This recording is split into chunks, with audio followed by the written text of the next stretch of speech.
Recording in progress. Good evening, everyone. Good evening, everyone. Welcome to the Development Review Board meeting for July 2025. The first order of business is we have elected officers and rules and procedures. So we'll go ahead and we'll have a nomination from the floor for chair of the DRB. Do I hear any nominations for chair? I nominate Tim Walker. I second. All in favor? Aye. So moved. So Tim, I'm going to turn this back over to you. Okay, now we need to do vice chair. If you'd like to do vice chair right now, that's fine. Any nominations?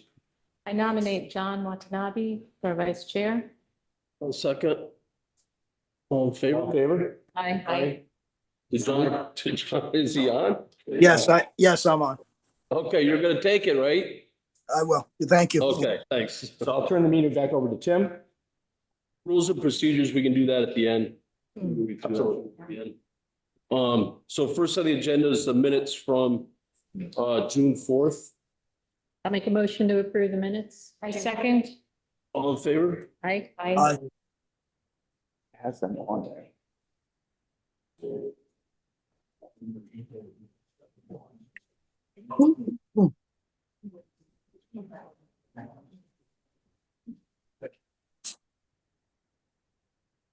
Okay, first up, Chad Harrington, 15 Poplar Lane. Applicants requesting the ability to have a tier 2 customary home occupation as residence. Will be testifying tonight. I think he's. He's online, but we're having a little bit of a problem. Chad, can you hear us? I can hear you guys. Can you hear me? Okay, then we're all set. Yep.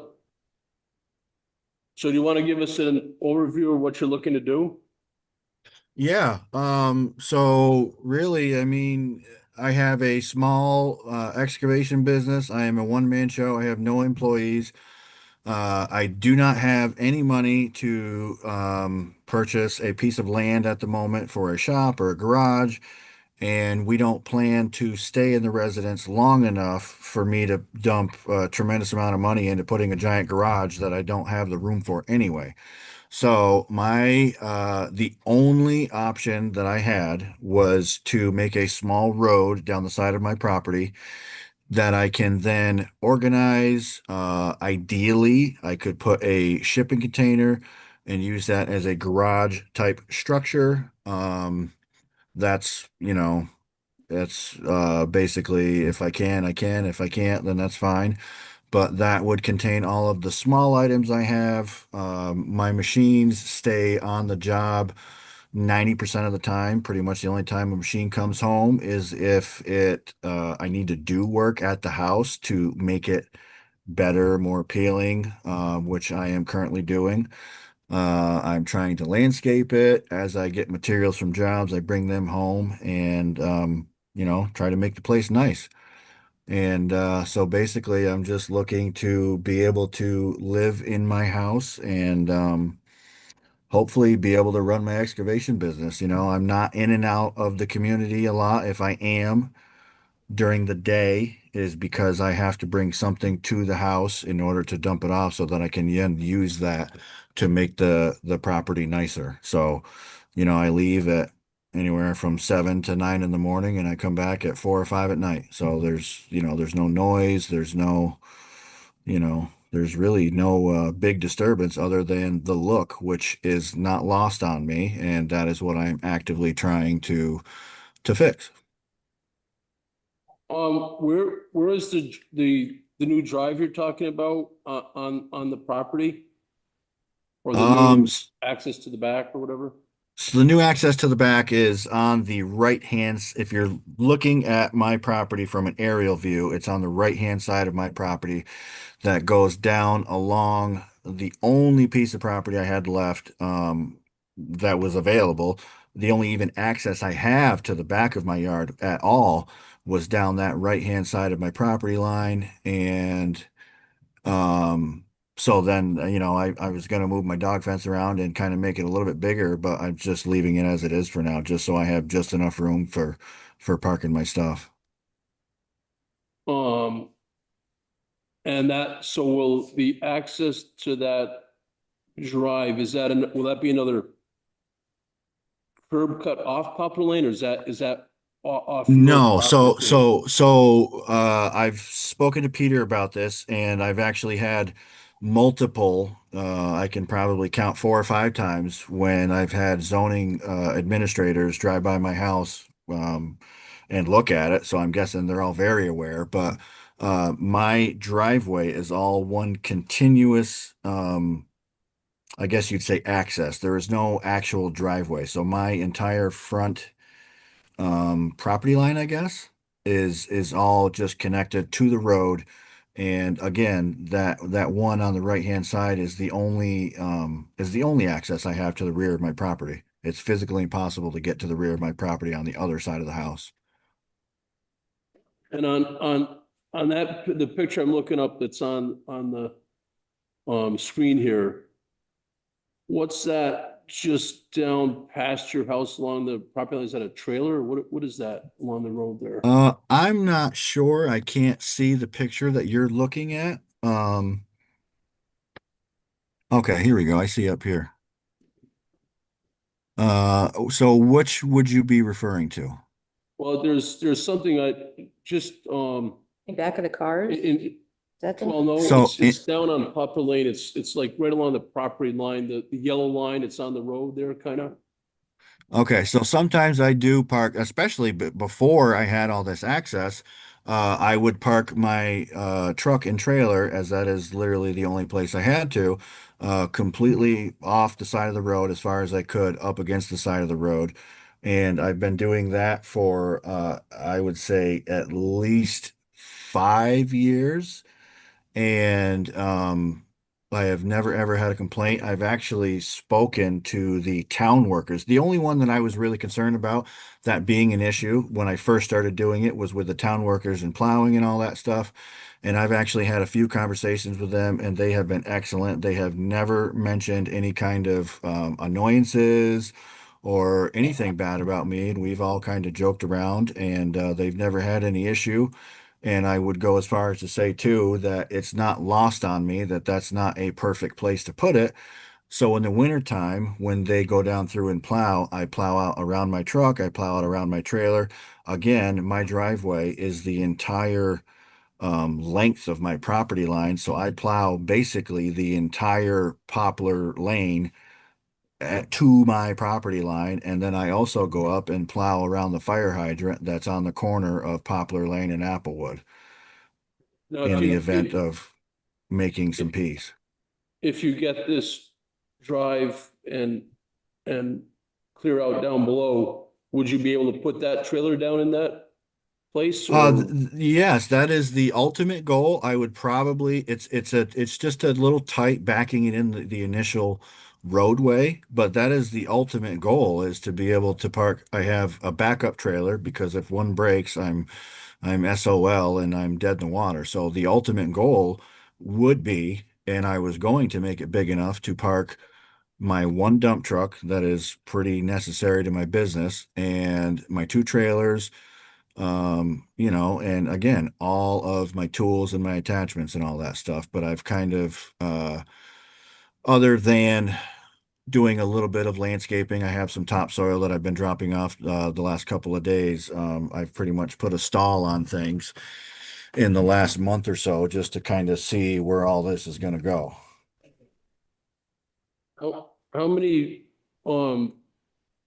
vehicles on an average come in and out to the site? Is it like you leave in the morning and come back at night, or are you in and out all day Yeah, long? yeah, no. The only time I am in and out, me specifically, I have no employees.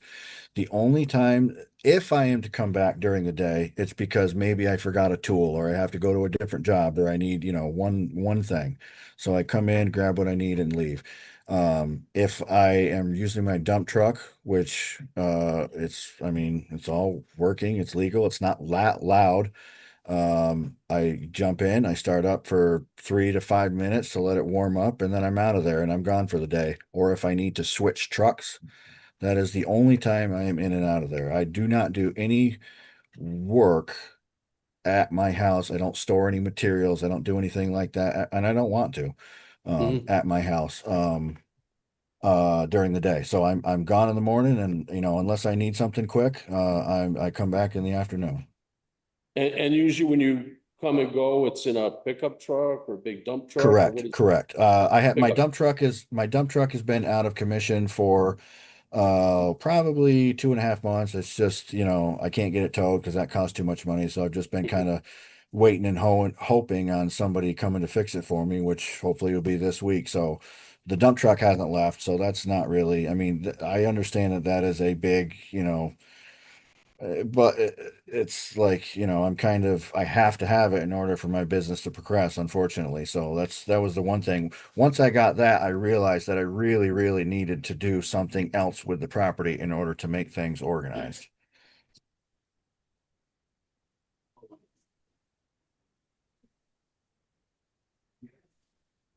So again, on the trailer, how long do you think it would be before you could get the trailer off the road? I mean, I haven't talked to Jeff about it yet, and maybe he doesn't have an issue, but that's the only, Yeah, as far as on the yeah, roadway, I could see that could maybe be a concern. I don't, right. Yeah, I mean, I'm happy again. I've never had the ability to move it off the road before. It's actually parked at the road right now, and the only reason for that is that I'm leaving at 7 in the morning. Mhm. So to be quite honest, it is a little bit of a pain. Especially I need to finish graveling the driveway. It's bumpy. It's just not finished, So at the moment, I haven't been utilizing it 100%, but the idea would be for sure if I can finish that and gravel it and make it a very nice area. I want everything to be parked down there.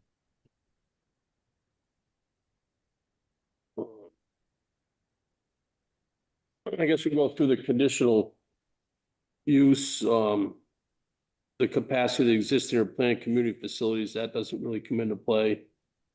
Character of the area. Um, are there any other businesses like that on the road at all? I mean, I think I drove down there one time and there was maybe a firewood guy down there or something like that, maybe? Firewood business. Whatever business. Um, it, what's the extent of your, again, you're not doing any work out of the house. You just come with your mowers or whatever what do you have? I mean, I don't.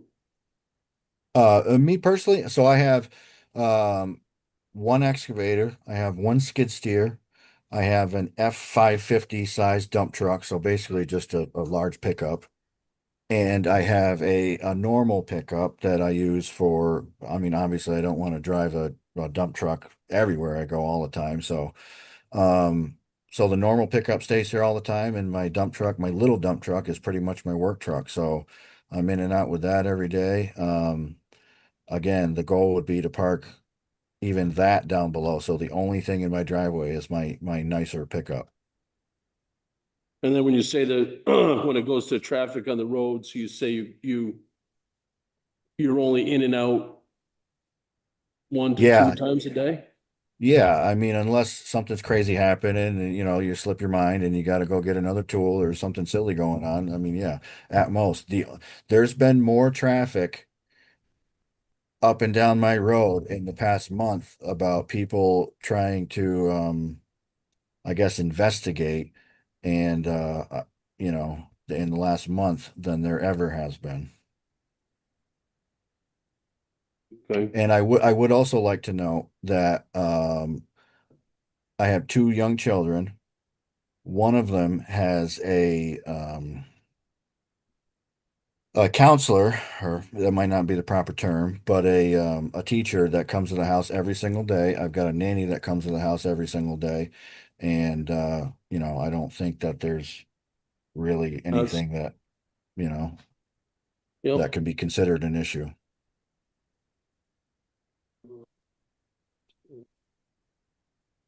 I mean, what I'm understanding is that most of this equipment is residing at his location at his home, and he's taking 1 to 2 vehicles out and returning later in the evening after work, correct? That there's not a lot of constant movement of larger vehicles back and forth on the property. Is that correct, Chad? Yes, that's very correct. Again, I only work by myself, so it's only ever one vehicle at a time. So again, if I need to switch a vehicle or I need an extra tool for a job, that is the only time that I come back during the day. Unless there was whatever it was, 2 days ago, I was in and out maybe 5 times because I was bringing some topsoil back to the house so that I could make it nice and make it, work on getting it to where I think that we all want it.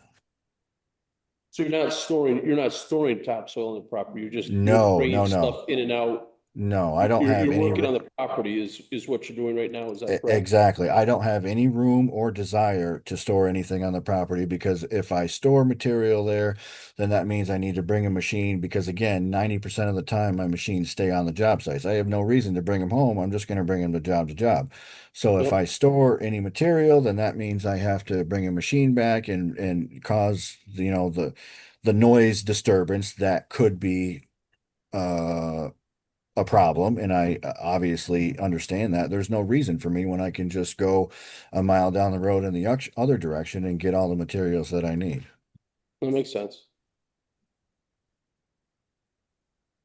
Yeah, so, or if you could bring the little mappy thing back. Yeah, Um, there we go. so it looks like you're proposing to store this equipment to the right, and it's not sort of behind the house. It looks like you would have visibility. I don't know who's across the street or coming down. So is there any thoughts to fencing or landscaping that would sort of? Yeah, so a lot of this all started because of an upset neighbor and um probably 6 months before all this stuff started, there is a tenant that stays in the small building that you probably can't see by the entrance of my little roadway. And I've got messages to prove that I spoke to her. I kind of told her, I was like, look, it's getting to the point to where things are getting out of hand. I need a one spot to concentrate everything. And you've been here as long as we've been here, and you've been a great tenant. And, I thought that we got along great. And so I messaged her and I said, I know you don't own the property, but the plan is I am going to be doing this because I have to.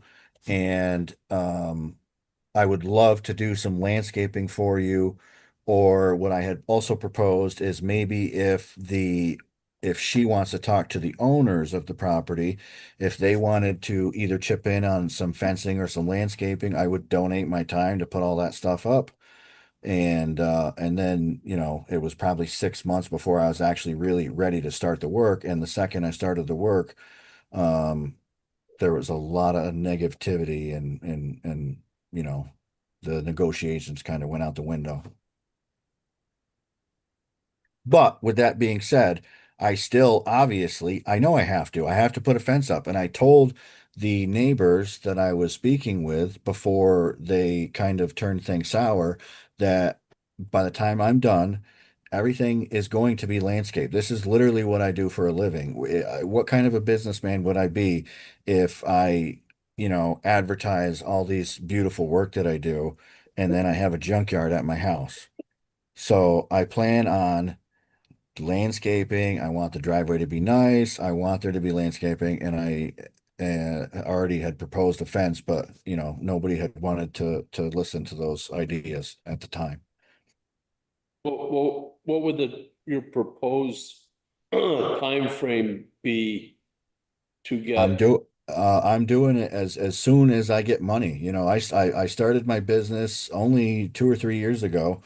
I have a lot of work, fortunately, but I had to buy a lot of equipment in order to do the work. So, I mean, I think we can all probably hopefully understand that it's a very expensive business to get into. And again, as I get free material from jobs, I bring it home, I make it nice. And once I get my dump truck up and running again, which hopefully should be in a couple of weeks, a week or two, I want to finish graveling the roadway. And then that would mean that I can move everything down there And then that would mean that I can start working on fencing and landscaping. But there is a process. I can't just, you know, I can't stop making money if I'm, struggling paying my bills or if I'm on a deadline. I mean, it's extremely busy time of year. And again, I'm a one-man show, so I really But I'm unfortunately just can. wondering, like I say, the time frame. Is it a week, a month, a year, 2 years? It's not going to be a week. It's not going to be a month. I mean, it's going to be a process, but again, I mean, I am one Before man. winter, maybe? I would like that to be the case, yes, but I can't, it would not make sense from a business standpoint for me to lose out on $50,000 worth of work when I have it for me to come home and do that at the time. So, but yes, I mean, it is on my mind that this needs to get done, especially now. So it is on the agenda for sure.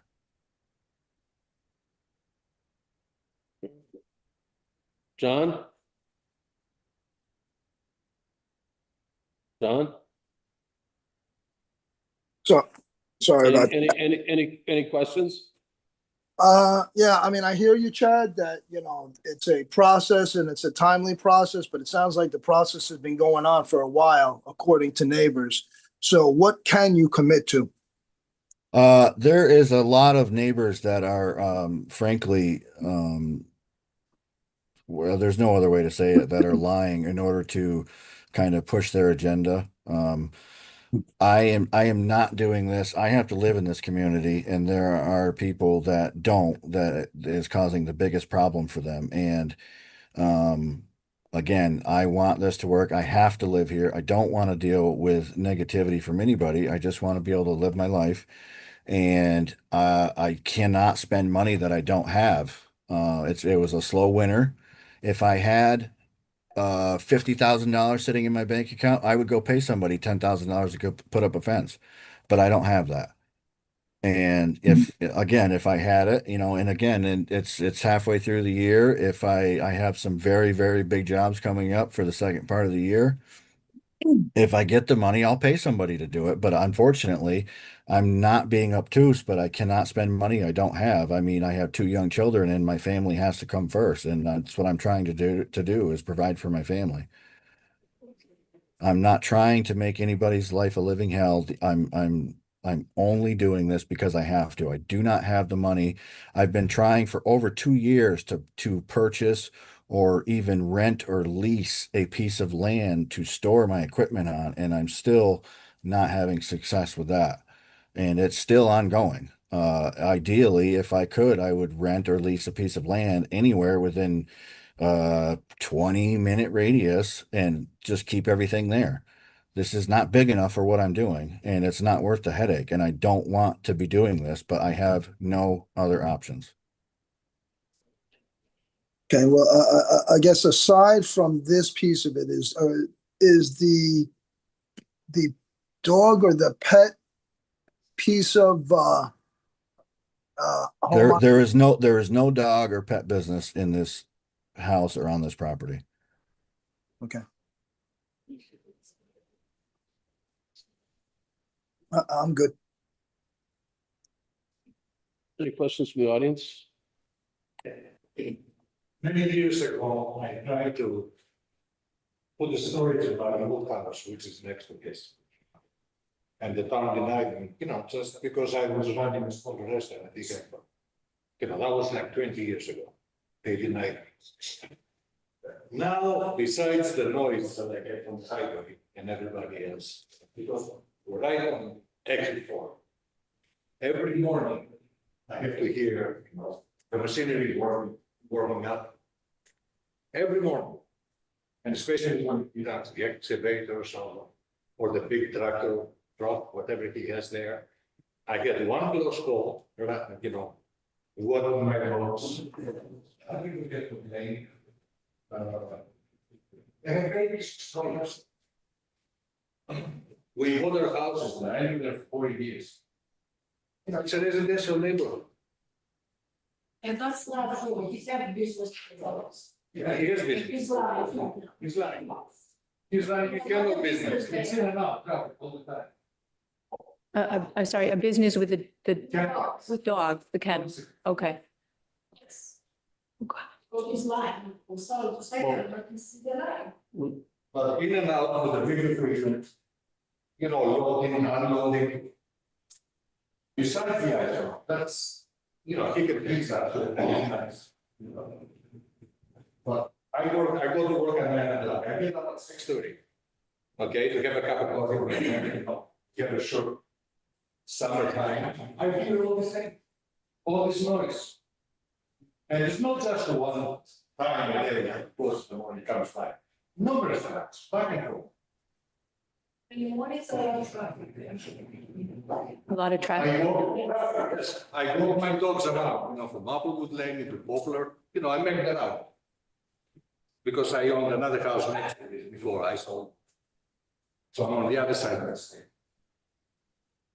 Oh, you're saying a lot of traffic on the road, it's his traffic or just his traffic? Okay.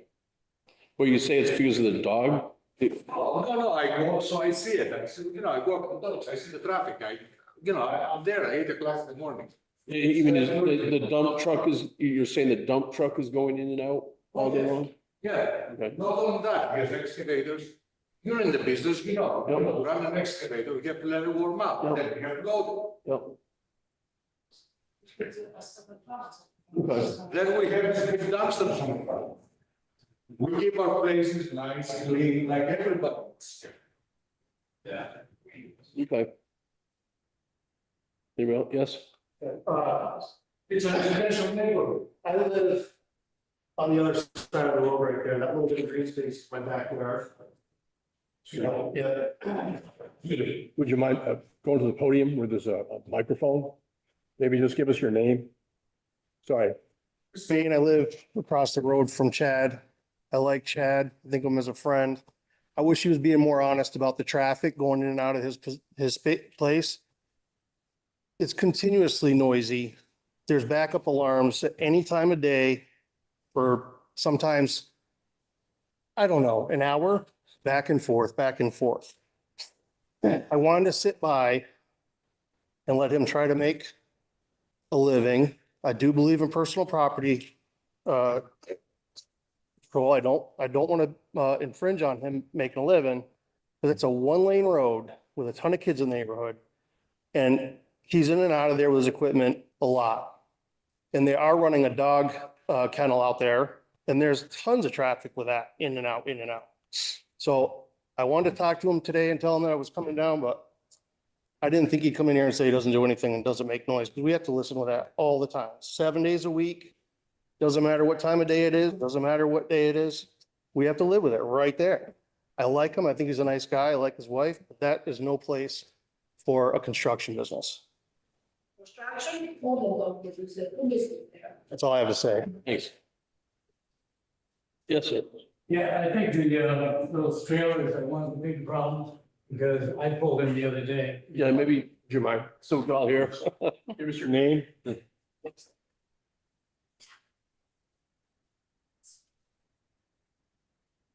My name is Brad Willenbring. I live on 200 Applewood Lane, and I think the trailers are one of the big problems. I pulled in the other day. I stopped back from the corner where you turn in off of Peace onto Applewood. I stopped back about 15 feet or so because I saw the nose of his truck coming out. He had the trailer on, and as soon as he saw I stopped, he decided he would just pull out. Well, when he pulls out, that trailer comes way over. I had to actually veer off the road. He would have hit me if I didn't veer off the road onto the grass to avoid the trailer. So having this equipment on those small roads up in Applewood is not a good idea. We got a lot of kids up there now. We got more coming. This is not good. Something bad could happen. Thank you. Thank you.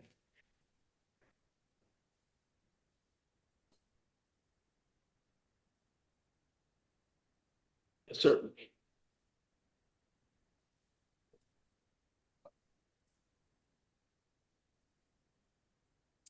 I go by a bit. So I'd just like a little clarification. He's requesting a tier 2 to apply for a tier 2 variance. Not a variance, he's applying for a tier 2 custom home occupation. Okay, so what is the difference from the way we are zoned now compared to what he's asking to be permitted for? What, Well, a tier 2, plus that could be anywhere in town, correct, Peter? Any residential properties able to request a tier 1 or tier 2 customary home occupation, I think by state statute. So again, there's a criteria for the conditional approval that needs to be measured and looked at and identified for problems. not wishing any ill will, but this has been this way for quite some time. And I know it's been brought to the town's attention for at least a couple of years and not acted on, you know, but it's been mentioned. That business has been there for a couple of years. Yeah, the equipment's been there. The shingle hasn't been hanging on the building for that long, but the equipment's been there. And outside, out front, there's not a lot of room out back, but then again, the fenced in area is very large. Whether there's really a dog business there or not, I don't know, but there's room, more room for him to get in once he's around the corner if the fence wasn't so big for the animals. Don't know if that's a concern to anybody or not, but I think the neighbors to the north, they have an issue because they're going to have to look at this. If everything was off the street, me personally, it's around back, you don't see it. I don't care what you're doing, but it doesn't help the neighbors to the north. And I'm sorry, I don't see it really happening, that things are going to magically get better. So we just like to keep our neighborhood nice.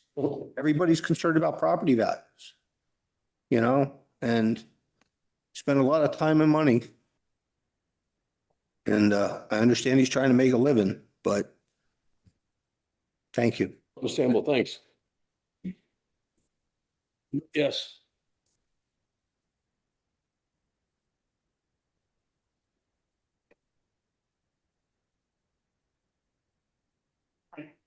He's also my neighbor, Ramon. Just I can see his house a little bit. And business, no business. That road, I wonder how he's gonna park 3 of them and go get first one. How he's gonna back up? Not, I understand what you're talking 3 vehicles going down, right? Trailer, whatever, truck 1, truck 2, truck 3. When he need to bring first one down, all those need to come down. Because property is really Parked on, skinny, like no space. you mean And- a new drive is made, Correct. if the new, then everything has to get back? Yes. Okay. Yes. How, if he gonna clean front, what he say he will, that mean all those need to go down on that skinny road, right? On his driveway or whatever you call it. You mean the road he's putting into the back? Correct. It's on the side, back, whatever you call it. Right, side to the back. Yes. I guess, the question was, is he still on? Chad? Chad, you still there? Yeah. My I'm question here, yeah. is, when he need to move those things, how he's gonna move them? They all need to come back on the main road. Main road before he. If you're, Okay. if you do park the equipment out back at the lower part there, you go down the drive and park out back. Are you going to have to leave trailers on the road? I'm not really sure what the question is, I guess.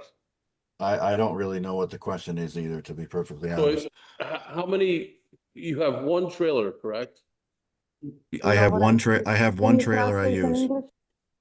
If I'm not mistaken, I think what she's saying is that every time a new piece of equipment needs to be used, then the others are gonna have to be backed out in order to get to the new piece of equipment. Correct. There is 90% of the time, again, but it doesn't matter what I say because it doesn't sound like anybody is gonna believe me, but 90% of the time, the equipment is not stored on my property during the summertime. Wintertime might be a little bit different.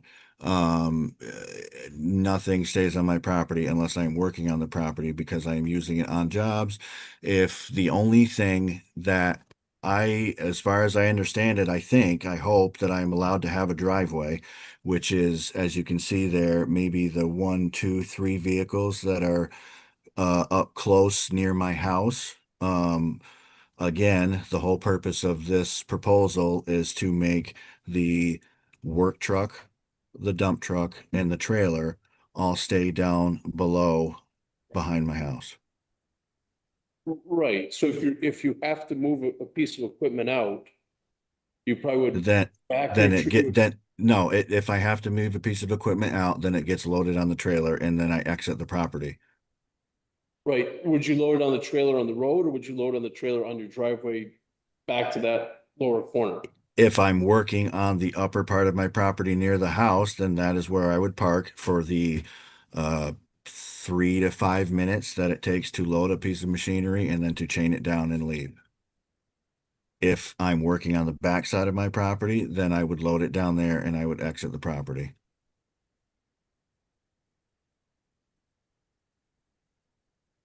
Okay.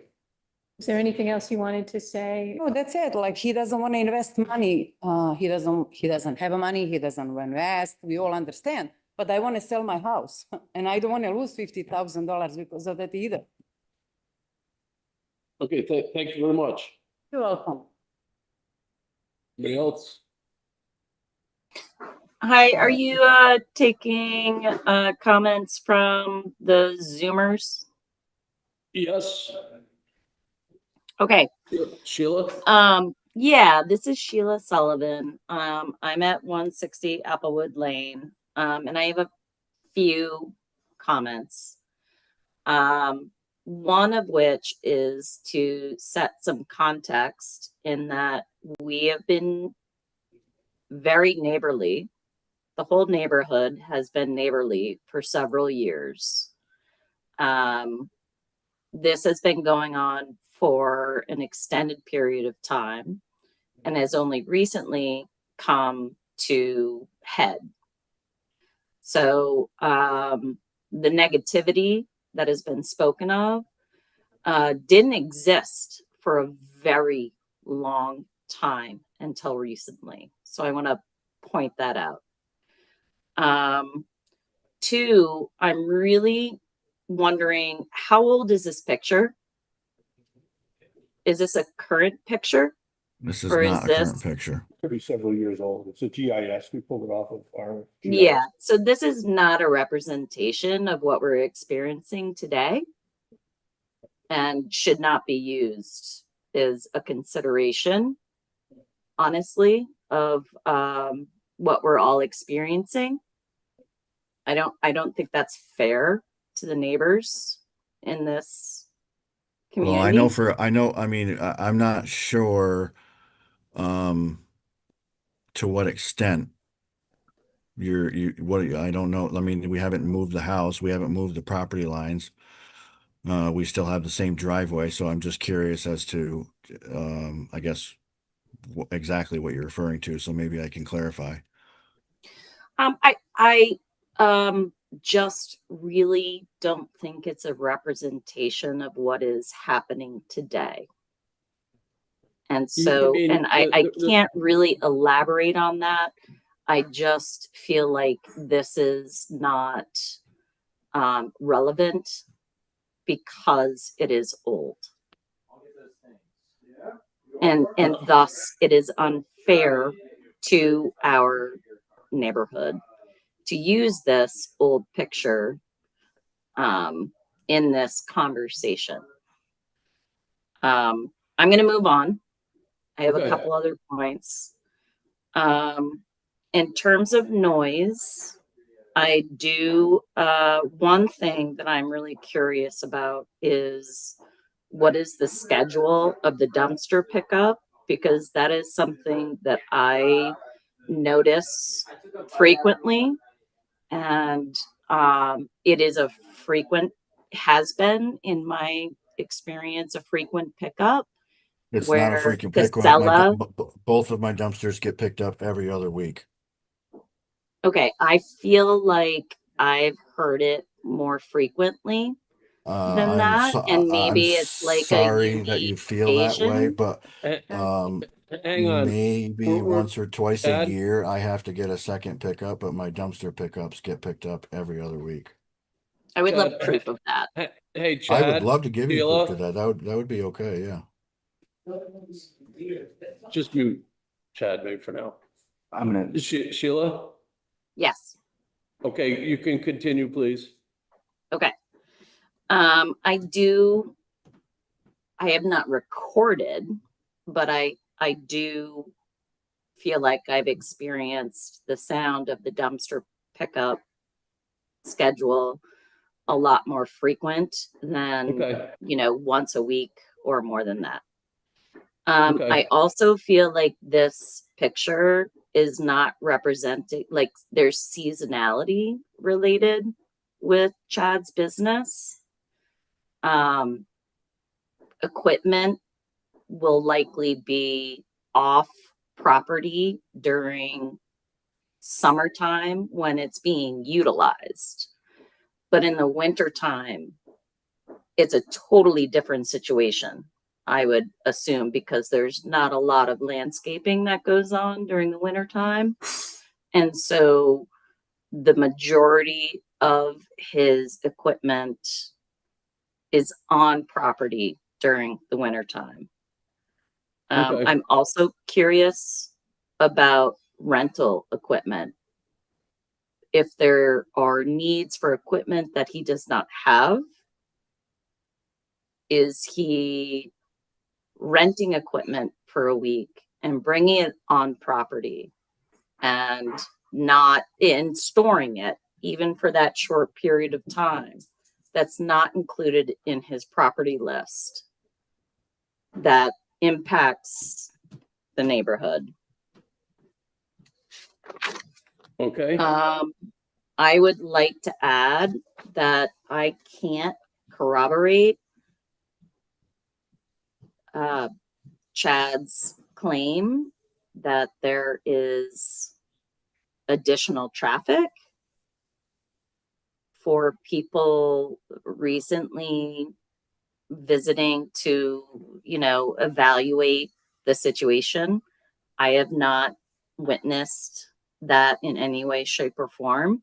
I don't know if anyone else in the neighborhood can corroborate that, but I have not experienced that. And I work from home and am home quite a bit and have not had that experience. Would it be Okay. okay if I Hey, have a rebuttal to that? Hang on, Chad. Anything else, Sheila? Yeah. I would also like to say that I have not seen any proof of working the property in terms of soil improvement and look and appeal. I cannot corroborate what Chad is saying. I have not seen any of that activity. I cannot support that. I've seen no landscaping. Right now there's a lot of kids' toys in the front yard, which is great, but I'm not seeing any work to be done to improve the look and feel of the property. And I would also like to point out that his house is on the market. My house is not on the market. Chad, hang I on. just looked. Sheila, please. I just looked at the Zillow. Okay, Sheila, I think the house being on the market's not anything to do with what we're looking at right at Well, this point. it does, because if. So I'm not correct allowed me- to own a correct me if business I'm in my wrong. house. I'm not Hey, allowed to Chad, live in my house and I'm Chad, not allowed to please hang sell on. my house? No, Chad, no, please no, hang no, on. no, no. I support and reiterate that he has a right to live and make a living. I do not feel that his business really is this neighborhood is not the appropriate business for that to take place in, based on the nature of his business.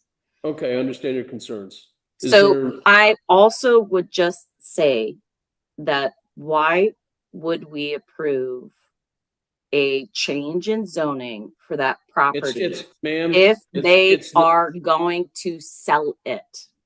It's not a change of zoning. He's looking for a customary home occupation. Does that That- translate to hang- the next hang on. owner? No, that is for his house when he owns the house. So it's If he not, if he sells the house, it all goes away. If somebody else wants to do something there, Yeah. they would have to come to Okay. us. another Okay. approval. So Great. if he sells the Great. house, everybody's happy. thank you. Thank you. Okay, thanks. Chad, I would just say, I hate that we're in this situation. And I completely appreciate your situation. And I'm sorry that the neighborhood has come to this conversation. Okay, thanks, Sheila. We gotta get moving on here. We got quite a bit tonight. Just a couple quick questions, Chad. Yeah. Do you bring rental equipment onto your property? I have never brought rental equipment on my property. If I'm Okay. paying $5,000 a month or $2,000 a month to rent a piece of machinery, it's going to stay on the job where I'm making the money. There is Okay. absolutely no smart business decision for me No, to ever bring well, home a rental piece of equipment to my property Understand, to it's just. sit it's and ju- then bring it just to a- another property. It was just a question. And in the winter time, is your equipment stored out back on the property or is your equipment still going in and out throughout the winter? I do logging, I do lane clearing, I do Okay. excavation. There is plenty of excavation that can be done in the wintertime. And if I have the work, then yes, all the equipment is on the jobs. Okay, thanks. If I John, have to store it, then I have to store it at my house. okay. John, you had a question? Yeah, can we possibly just schedule a site visit for this location? Yes, if you'd like. I don't know what everybody's schedule is. It's, how about tomorrow night? Get it out of the way. What's your schedule? What's everybody's schedule? I can't do two. Morning? No. No, well, not, how about like 5 o'clock? Is that too? Still 5? I could do 5. 5. 4 or 5? John? We need one, John, or? Yeah. I mean, at this point, yes. Okay. Okay. So why don't we just, Ordinarily, need, unless it's an emergency meeting, we'd need 24 hours to post. Right? So I would go back. Even to the site office. visits?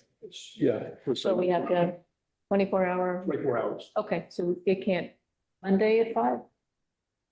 Monday at 5. Monday at 5? Monday at 5. Okay. Monday at 5, John? Yeah, it works. Okay. So if we want to make a motion to recess it till. Make a motion to recess till our meeting Monday at 5 PM, correct? A second. All in favor? Aye. Thank you very much. Maybe explain. So basically, Monday at 5 o'clock, we're gonna have a site visit down on the property. And anybody interested is willing to come to it. Okay. Sheila had a valid point to bring up about this photograph that's from a while ago. And since this all's kind of come to a head in the past 2 weeks, That's fine. We'll see the that. things have disappeared. Okay, but just so you realize that doesn't show what's happening and what's on the property now doesn't reflect what's. We'll see it. We'll see it Monday night, Monday afternoon. Thank you, everybody. Thank you. Okay, next up. Thank you. Thanks. Sorry, can we still have a few minutes? We'll be very quick. We'll be very quick because we are the neighbor up the road, right next to the driveway. Can we have a few minutes? Question in the air, once after the site visit, when will. When's the next, so we have a site visit Monday, we're gonna follow up, and we do this again, or? We'll see how the site fit.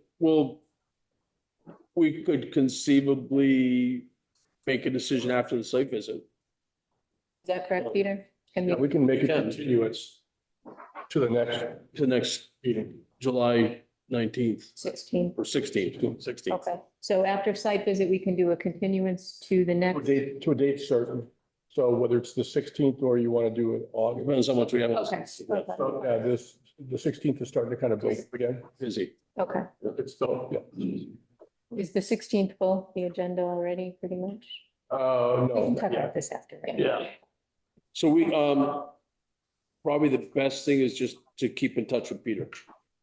And if you're at the site visit, on Monday, we'll be able to probably have enough information as when our next meeting could be. Right. This depends on what comes in. Keep an eye on the calendar. Great. Thank you. Thanks. Have a good night. Okay, next up, Karen Gariak. Applicant is appealing zoning administrator's of a certificate of compliance for the property at 4659 Main Street. Will we testify tonight? Sorry, tell the truth, nothing but the truth? Thanks. What's that? Well, what I'd like to do is, we've got about, how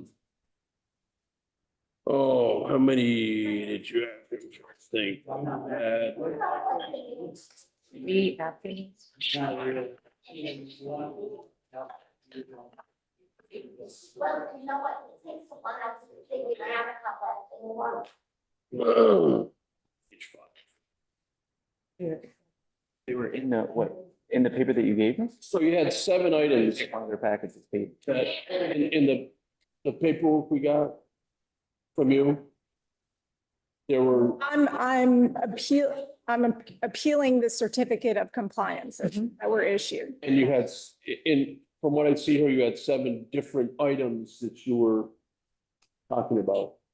I don't have that letter. I have another You gave it came I don't have that from you. for me. You wrote the May 30th letter, is that? Yeah, May 30th, May 2025. 30th, here, this letter. That you sent us. Yeah, I sent it, yeah. Right. But I did a full presentation on the bullet points that I wanted to. Okay, so this is, Well, this is maybe- what we're. Maybe just go through your bullet points. Okay. And we'll do it one at a time. And I'll have, because again, looking through some of your concerns, That would be great. looking through some of your concerns, there might be things in here, because I haven't been able to talk to Peter about it, because with him. So if there's some concerns that we can't figure out here, we're gonna have to do a site visit as well. Yeah, that's fine. I just want to let you know, so if we can get the concerns, if there's some concerns we can check off now, great. And if there's things we have to do a site visit for, we'll do that. Okay, Cool. thanks. I appreciate it. Okay, so I'm just appealing the certificate of compliance. I'm not going to go over it. So the original pergola permit on April 22nd, 2013 was approved for the installation of an outdoor pergola for seating. The application for this permit included a basic sketch of the pergola layout, lacking the detailed scale plans of property lines and rights of way required by the zoning ordinance 2.1. For a complete site development plan, this permit included a critical and binding condition. Quote, "The pergola shall be only installed for the seasonal timing of the outdoor seating, consistent with water and sewer permit rules."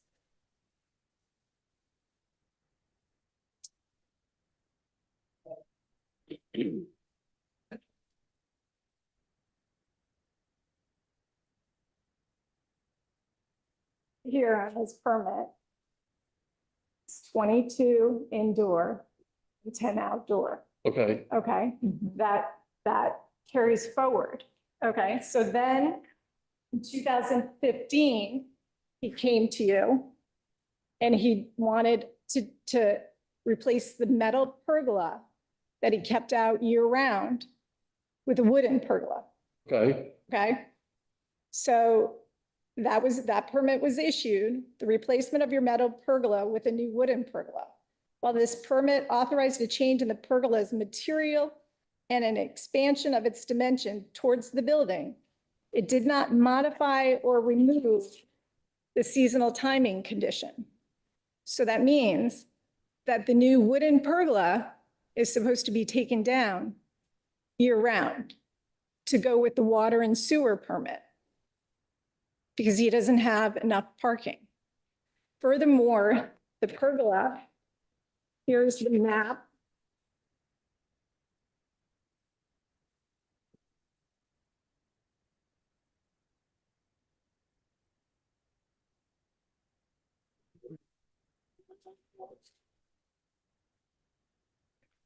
Here's the map that he provided to you. Okay, so that's not a detailed map. It doesn't tell you the property. But again, right, but It doesn't tell you property lines or anything like that. This is really important. So this is the bare map that he provided to Act 250. It's pretty accurate.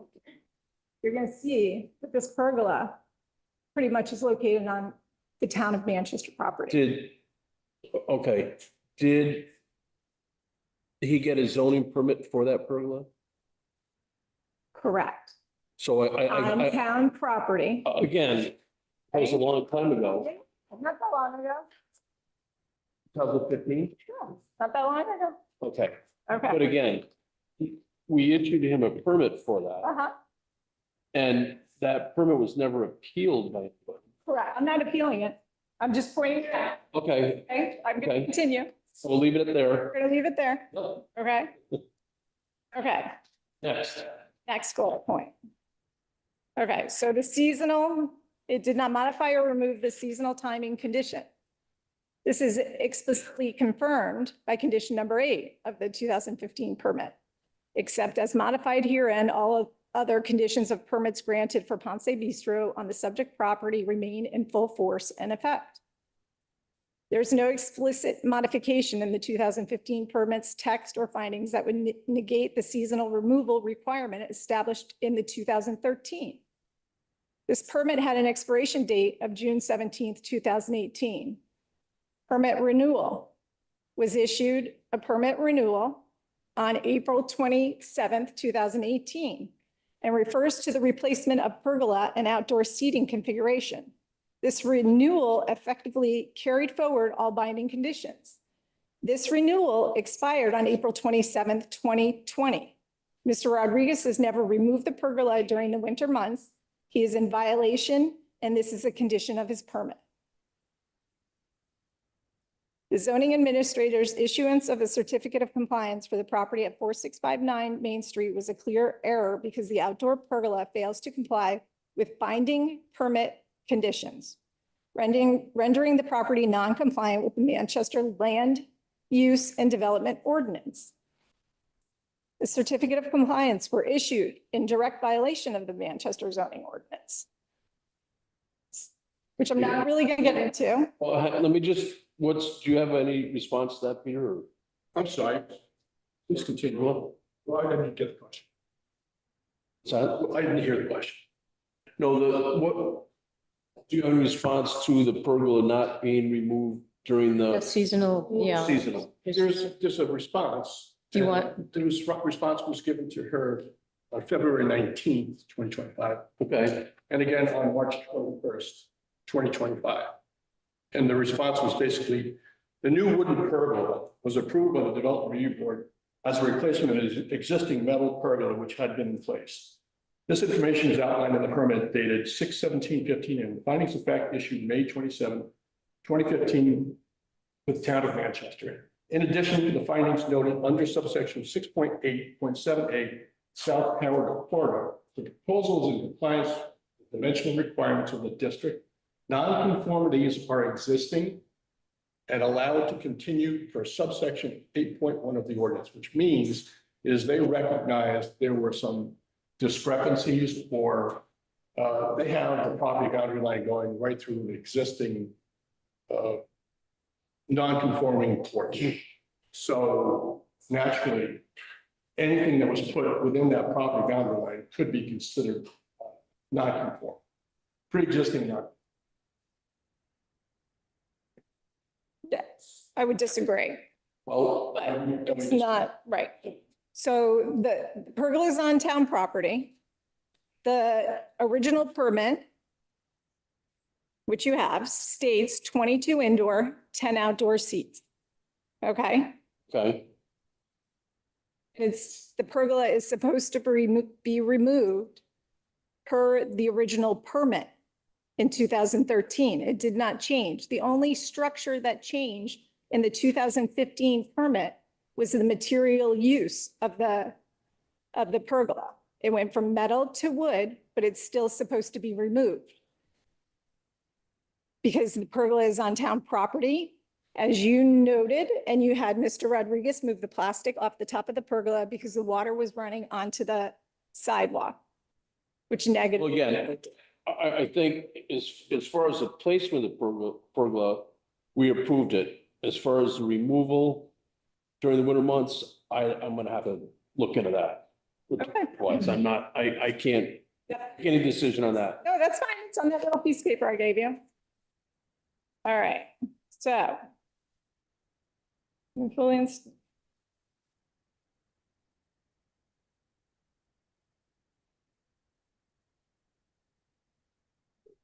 The unfulfilled permit conditions constitute ongoing violations of the zoning ordinance. Okay, now we're going to get onto the improper concealment of the lights. That was condition number 1, conclusion of law. The lights shall be strung on the inside of the pergola joist to conceal the cords. The lights hang down. They're fully visible. Exceeding permitted seating capacity. That's on the permit. 22 indoor, 10 outdoor.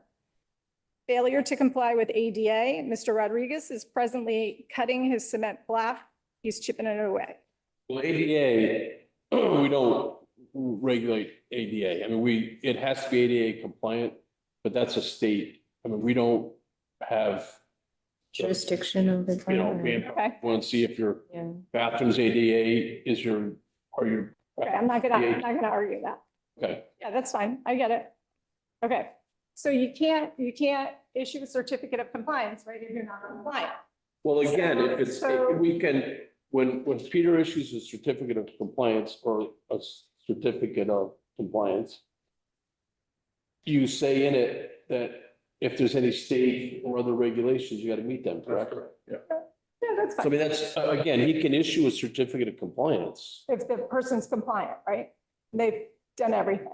as far as we are concerned. Okay, If there are state issues out there, if they don't meet their Act 250 requirements, I'm not here, yeah, that's not us. okay, That's up to the state. okay, So your concern was okay. So the access next to a thing- bathroom? the Is that, Nope, No? okay, I won't do that. okay. The next thing is painting. At the 2021 permit, you brought up that they're not painted. The building, he has not finished painting the building. You can't issue a certificate of compliance if the building isn't fully painted. Peter? You're, 10 years of my job. I'm sorry, it's blue. They're blue, and Timmy Waker noted it in the 2021 permit. So the concern is that You can't issue a certificate of compliance. because this when is it's not painted up here or the, Correct, it's not finished. The building is not finished. What color was, I don't remember now. This, That was blue. The building was blue. He just has not painted these. what color were they supposed to be painted? The red, the maroon. He's Okay. supposed to paint the whole building maroon. Okay, Okay, so here's the pictures of 29 chairs inside, 14 chairs outside. Now we're gonna get to, so we've moved on from the painting? Is that? Yeah. Okay. house chairs. Yeah. yep, lots of chairs because Lee Crone used to give Mr. Rodriguez multiple violations for having too many chairs, which affect parking. And we have a shared parking lot. So if you're over your allotted seating capacity, that affects parking. Right? Okay. Now we're gonna get into the. Hang on, did you ever check the chairs, Pete? Yeah, both times we went down there to check chairs. They met the standard. Yeah, fire and safety's been in there and they've counted the 29. The health department has been in there and they've counted more. I understand that you probably reach out to Mr. Rodriguez and tell him you're on your way down Well, we I do don't a wanna- site inspection. It's common courtesy to. to notify. Correct. Yeah. I'm not, all I really wanted from the beginning was a little letter. And Well, again, this is what I got. if Peter goes to do a Mhm. certificate of compliance and he walks into the building and there's 20 chairs there, there could have been 50 chairs there yesterday. Correct. All he knows is what it is when he looks at it. Absolutely. That would not be Peter's fault. Not If our, you want to have a chair police going around town and checking all the restaurants, we could do that too. okay. You know, Uh-huh. I don't think we need that. So we're gonna get to the back deck. Now, when you went to the back deck, you measured it 16 by 24, goes right up against the building, correct? The original permit design for the permit, it says that the back deck is supposed to be the same footprint as that old handicap ramp, okay? There used to be a handicap ramp behind Mr. Rodriguez's building. If you look at this picture right here, do you see how the handicap ramp is set off from the building? It is a historic building. It's kind of hard to see in that. Right fuzzy here. picture. Isn't that, that's pretty clear. There's So where's the AC. handicap? The handicap ramp starts here, Where does it go? goes down. Not, So this right here is an empty area, supposed to be empty. empty what? Like, It used to be like a walkway going around the building. It's a historic building. You shouldn't have the component of the deck against the building. And if you look at the building, you brought it up in the 2021, you asked if that building was structurally sound, because that back sill is rotting and it's. I don't think pulling- I asked him to stretch Yes, you this did. out. Okay, Yeah, it's in it's in the permit. okay. So you did. I'll have to look Janet at that Hurley's permit. saying, I'm sorry, I'm getting Yeah. lost here. So the issue at hand This right now section- is, Yep, so this is the deck that he was supposed to install, It's supposed to be 3 feet off of the building. okay. And he put the deck directly attached to the building. So he did not follow his permit condition. Of 3 feet off Of- the building. Correct. Your permit specifically stated that he had to follow this footprint and he did not follow that footprint. Okay? I'll let you keep that. And then I'll get it- I'll get if you can another give me a thing. copy of those findings where I said it was, I asked if it was structurally sound. I don't remember saying that, but I might have 10 years ago.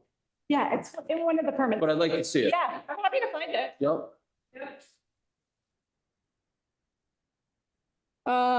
Okay, now, your last bullet, I think it's the last one. You said that there's no kitchen expansion under the deck.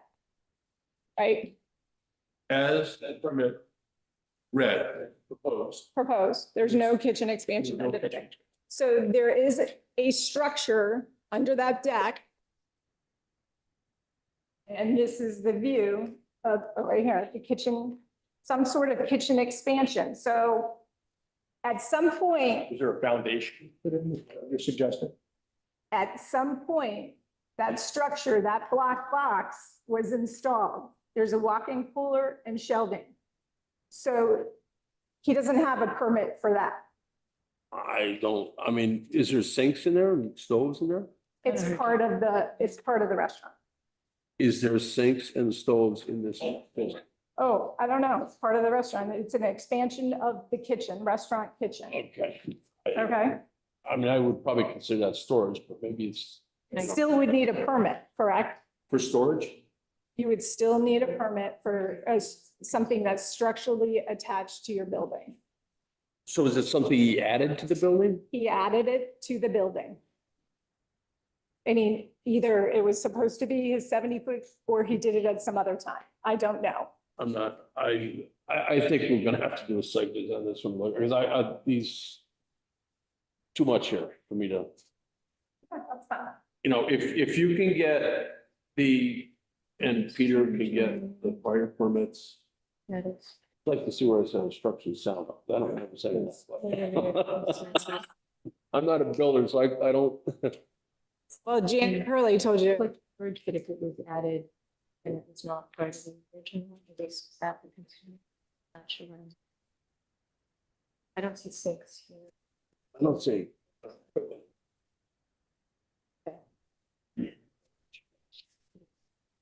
And what are all these things with the rulers with the mud? That's his ADA compliant, where he's chipping away at the asphalt out back, but it's supposed to be smooth. And there's a crowbar sticking out where somebody could get hurt. All right? I think, I really think we're gonna have to do a site visit there. Done? Yeah. So do you want to do it the same night? Maybe, I don't know, wide open, whatever you guys want to do. What time would you say, 5 o'clock? 5 o'clock Monday for the. Monday for Poplar Lane, you want to do 5:30 there? Give ourselves a little more 5:30 time. Monday? Monday? Think we'll be over there by 5:30? Yeah. Can I? Yes. Can I stand up? Sure, tell the truth, nothing but the truth. What's that? Sure. Absolutely. Thank you. Absolutely. What the Dworkins are trying to do here is relitigate permits that I received 10, 15 years ago. I went through the process. I came here when Lee Cronin was here and when Janet Hurley. And I went through the whole process, went the right way. This concept that pergola was put on a temporary basis, it's laughable. That's not the, We'll have to look into that. yeah, that's not the case. Now, Her complaint is that, there never was a certificate of compliance. It used to be certificate of occupancy, they changed the but certificate. now it has been inspected. And that deck fits exactly with what the plans were that were brought here. It's exactly in the same spot. It meets all the criteria. This has been going on. As far as this is the ADA, this was the letter that was given from, You know what the best thing is? I would just bring that with you Monday night, because there's, I get this, Tim, but I've been going over this don't understand. over and over again. And these things were done properly. No. They were brought before the boards, and this is about power and control. No, This, that's. they we're not call gonna- my gas that's- company. I know, let's not get into that now. I don't want to make it personal, but Right, these things, understand. I'm just gonna let the town know right now that that sign that you guys approved, non-sign, and that they appealed that, and they came back here and you said, the sign is good, it's not safe. You Understand. took it to the environmental court. The environmental court spent this, Merrill spent a lot of time. The decision came today. It's going now to jury trial. Yep. And this is the needless wasting don't of understand. resources of this time to go litigate, and to go over and over because they don't like the outcome. No, And it's very frustrating. We're also going now, right, do the same thing with the 250. I'm doing my secondary. So they complained I didn't have a parking space, a handicap parking space. They wanted it by the window where you come in and that. So I went ahead, got, that's regulated by the state. They came and they said that wasn't a safe place. They go ahead and they told us where to put it. They said, get a sign, come to the town, ask the town you're gonna do it. This is what we're doing. I do it 20 minutes after that. The Dworkins park their truck there at the handicap space. Not one car in the parking lot, and they park their truck there and they go away. well, again, that's illegal. That's what they did. This is Again, what I'm if telling the you board can't here what's park- going on. This is You cannot ridiculous. park, that would be a police, call a police. I did call the police. They would have it towed. I did Yep. call the police and I filed a complaint. Yep. She came and she was poking around my propane tanks and Right. called AmeriGas and said, I'm interested in buying the building. I want to know what's going on. He sent me the emails. Right. This is the correspondence that I get from other people. And I'm here. This is an incredible waste of time. I know, it's partially our fault as well. We've had a lot of different zoning administrators over the last 10 years. And it probably should have been, Litigating everything since Again. they purchased. I've owned that building since 2006. They've owned theirs around 7. They don't like anything that I have. The reason why, they don't want me there. They want that building. It's in the middle of their building. As far as the parking that she wanted, they oversaturated the offices that they have there. So they have too much parking there now. But they're the ones putting the burden on parking, not me. but again, as a town, it should have been, probably closed out, given a CO back 10 years And ago. that's fine, and I understand that, but you listen to a lot of other nonsense. We're trying to do the best we can now to get this figured out. And we'll meet, Monday, we can do a site visit, welcome to be there. It's been going on for 3 years. Understand? And I'd like to put an end to this. I would like, it's a harassment to my tenant that they have to continue having this go on, and it's an extra additional cost. It's going to Understand. cost the town over $10,000 litigating that small 18 by 26-inch sign that has been there for over 30 years. 100%. And by the way, the sidewalk was not there. Understand. When Myers and all the other companies, the sidewalk was like across the street where the curbing is. And this just goes on. Every week is something else. Yep. So we'll see you Monday night. Monday. You got it. Thanks. Appreciate it. Okay. I'm gonna make a motion to continue. Let's make a motion. To continue till Monday at 5:30. Monday, 5. All in favor? I know. I know. You. Let's take about a half-hour break. I'm gonna go home. We're gonna get a beer. Oh, there you go. I'll go with you. Okay, next up. Moving on. Okay, next up. Blackacre LLC, Richville Road applicant. Yeah, I'm not sure. Requested well, we could do it. Oh, would you have It's not here, right? What? No, Emily Shore is next. Right. Okay, so we can recess that till the, Yeah, we need to recess I'll that. make a motion of that real quick. We do that. Make a 16, motion to recess July 16th. July 16th, Emily Shore, 4776 Main Street. I'll second. All in favor? Aye. Okay, Blackacre LLC, Richville Road applicant requested to construct a 43-unit workforce housing project on a vacant parcel of land, Richville Road across from Green Mountain Estates. Swear to tell the truth, nothing but the truth? Thank you, sir. Do you want to give us a? Well, is there a particular thing that you want displayed? You can have all the stuff. I don't want any stuff. I will gather nothing. So it could be referred to as the late show? How late do you want to go or? I think we have to have a motion to go beyond 9. 9:30. 9:30? 9:30, we got it. I mean, it's up to you. I hate to, we'll We don't go want to rush longer if you'd you. like. We don't want to rush you. Well, I don't want to be rushed. And is there anyone after me?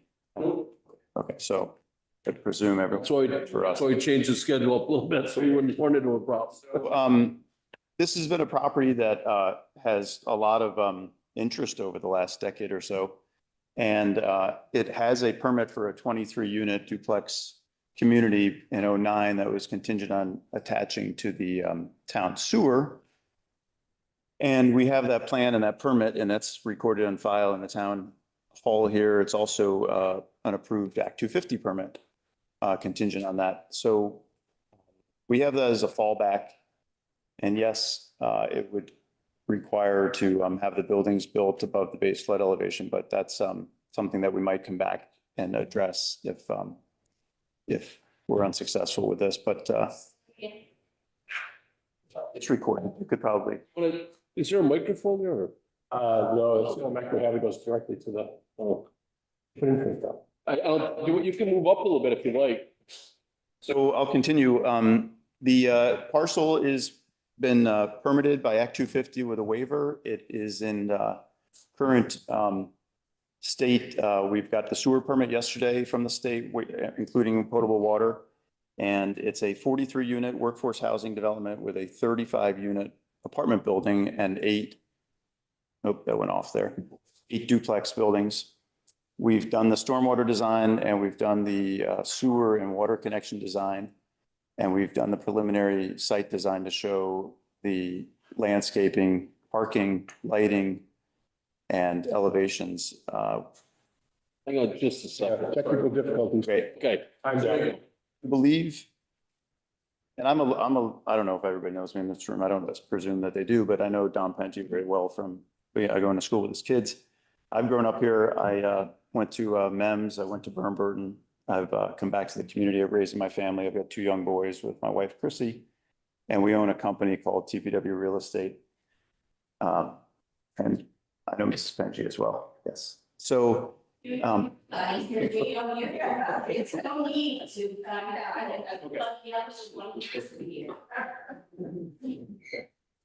so anyway, we've submitted the permit. We've submitted to your board. We were hoping to have gone through the colors, look and feel at the earlier DAB meeting, which we were, it sounds like there was a mistake in the planning office from putting us on the agenda. So we're meeting next Wednesday. I did talk to a couple of neighbors between that meeting a couple hours ago and this meeting, and learned that there are neighboring parcels that are pursuing a FEMA buyout. And I wanted to ask the DRB, and if anybody, if you know, in the town office has been discussing our property with FEMA or any state agency or federal agency, primarily just to understand if that's been an ongoing process, because we are not aware of that. It's our intent to reach out. We reached out to the floodplains manager to see what input they may have for us. Naturally, a concern for the town of Manchester might be any jeopardy that we put ourselves in by virtue of having a property that's considered a sensitive area. So we want to make sure that we maintain, if FEMA's still around, maintain that ability to collect funds. It was very helpful on Root Mill Road. We were very successful there. So we don't want to jeopardize any funding. So we'll probably pursue that to see if there's any interest. It's not my role to do that on your behalf. What I'm suggesting is that if they think it's a property in jeopardy, I'd like to know. Okay, thanks, Peter. This is a question about whether FEMA has a buyout. Is that what the question is? Oh, no. You have to speak up. I asked if the town or any of its representatives had been in discussion with any other agencies, federal or state, and particularly FEMA, regarding our property, because I now have knowledge just since the last meeting 2 hours ago that neighbors are discussing their FEMA options. So you're realizing that the property is probably not buildable based on that. Didn't say that. So what is, so you're saying FEMA might buy out that property? I'm not sure what you're. I'm asking if a town representative has been in discussion about our property with federal agencies as it relates to neighboring properties. That's all I'm asking. That was my question. So the neighboring property is potentially being bought out by FEMA, which is making him wonder if his property would fall in that as well because of the flooding situation. Right. Why it's probably in his.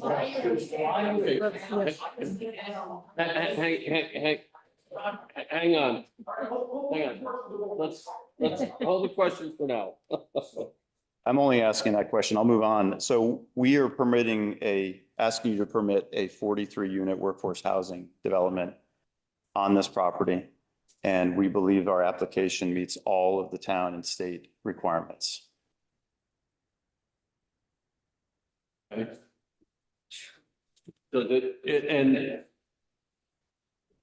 and you said you did get Act 250 on this, or you did not get Act 250? Yes, we have a jurisdictional opinion letter from Act 250 that does not require an Act 250 permit because we're qualifying it for workforce housing.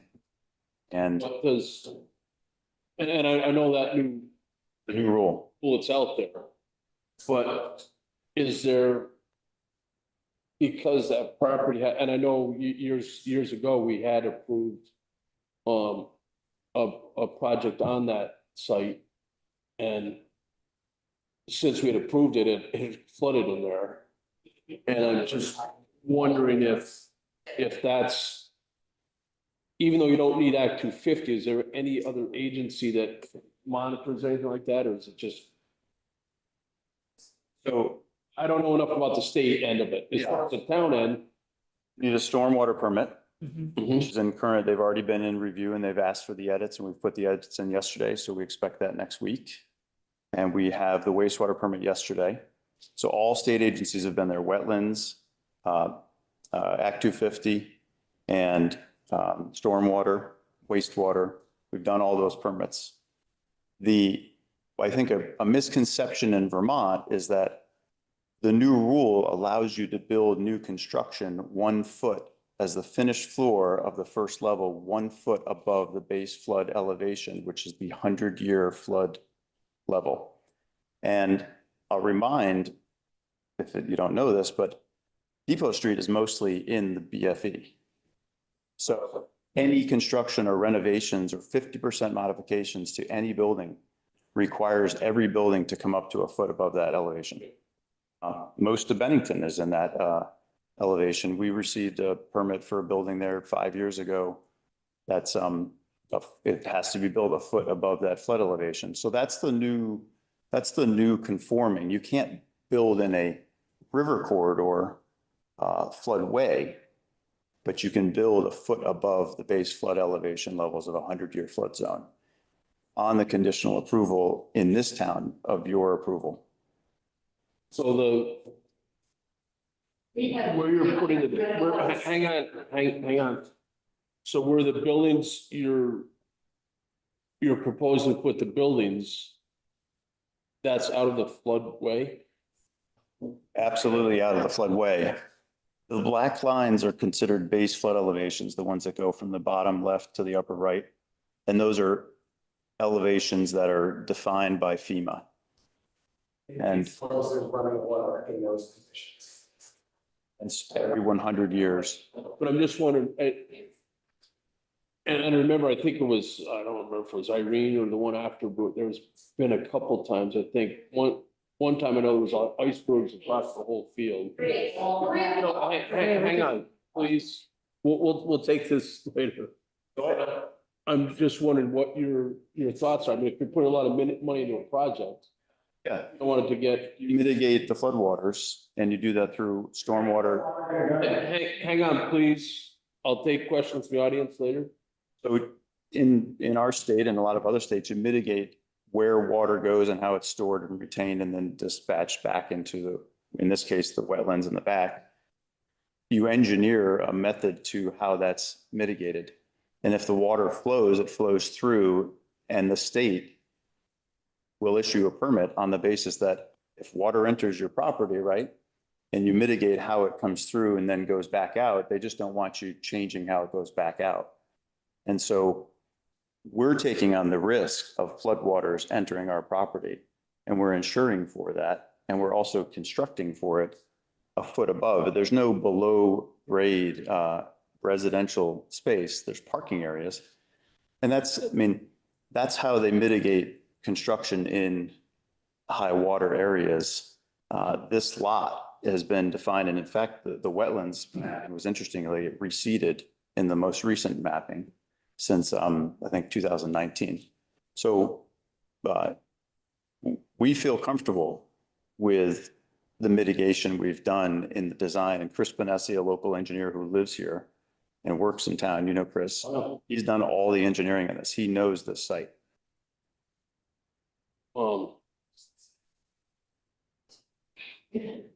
Okay, the buildings, how, you know, I see how they're laid out there. You were looking for a waiver too for height, I think, or something maybe? There's the right building is 33 feet average height, and the current zoning area is 30. And we've moved that up. It's about 2.5, 3 feet to allow for the better architectural roof look. And then also to make sure there's 8-foot ceilings. It's mostly, you'll see in the application and the explanation, it's code compliant, but it does require the waiver.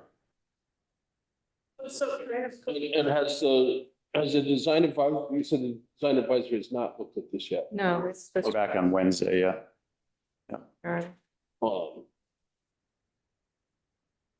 Yeah, you know, definitely would like, they have to look at it, I think, as well. I mean, I had a little bit of concern with the height and maybe the expanse of that big building, but again, I'd like them to look at it and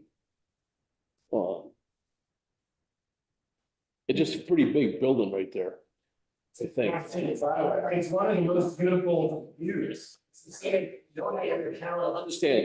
Understand. But the design advisory board will look at that. As we will too, but I'd like to get their recommendation. I mean, I do have concern about the water going through there as well, but I mean, and so there is no state, Pete, is it, there's, as far as what do we do in a case like that? I don't know. In terms of floodwaters, Yeah, what I wanted to do is get the floodplains manager to give me her comments. oh, okay. And so have you heard anything, so you have talked to them? We've talked to all of them. I wouldn't invest $250,000 in engineering and here to just say, oh, does this not work? We're working on workforce housing in our community. No. The town didn't want to do it on Depot Street. There are very few places where it's, the towns, we know, the town working on Airport Road, right? Airport Road. That requires an Act 250 permit and it requires a whole lot of work out there, including sewer. Oh, So you start to try and figure out where these things can be done. And in this town, it's either the town doesn't want it through, tell us where to build it. Right. When to build it. So this is a lot that's been in one of the most difficult states to get permits in. The state's issuing permits. you No, I said the state is the most difficult, not the site. That field has been really underwater. I think you refer to a 100-year storm, which I feel like you probably had. No, I know, I've seen it. So. Needs a floodway, They're gonna have to take turns. If not wanna buy one, are you gonna retain the ownership and then I would be a renter? Yes. They're rentals only. So if another storm comes and all my property's damaged, there's a whole wipeout, like, are you gonna be paying flood insurance on these buildings? There is flood insurance, but keep in mind, it's built a foot above base flood elevation. Way deeper than a foot underwater. Hang on. So from the grade, the grade now, Yes. you're building a foot above the grade or maybe 3 feet? No, it's a good 5 or 6 feet above that. No, so that, hang on. So that gets you out of the floodplain. So you're not a foot above the ground now. And in the change in the way the state calculates stormwater is you're digging stormwater retention areas to retain those waters, the runoffs from the buildings, the parking lots, as well as the storm. And then you can put that soil if you want to use it on site. So I'm trying to look and see here. Is there a, so the, Total water. hang on just a second. It's not just that. Hang on, I'm just trying to ask you a question here. So the actual, Could I interrupt real quick? yeah, We get on record everybody's name.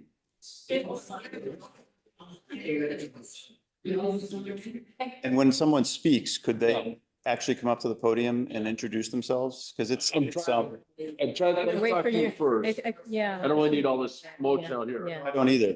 I think it's So disrespectful. you guys can just hang on in the audience. If you guys can hang on in the audience until we're done, and then I'll take questions from the audience, and you go up to the podium.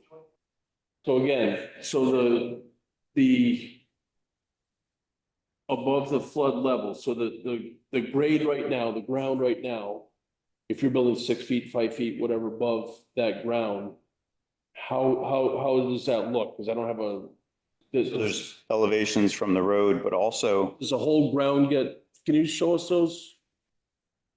The elevations from the, Looking for elevations? yeah, just to see what, I mean, does it just get built up and the house sit on a mound or what? No. The field slopes down about 9 feet to the back. Do you want the site plan or the elevate?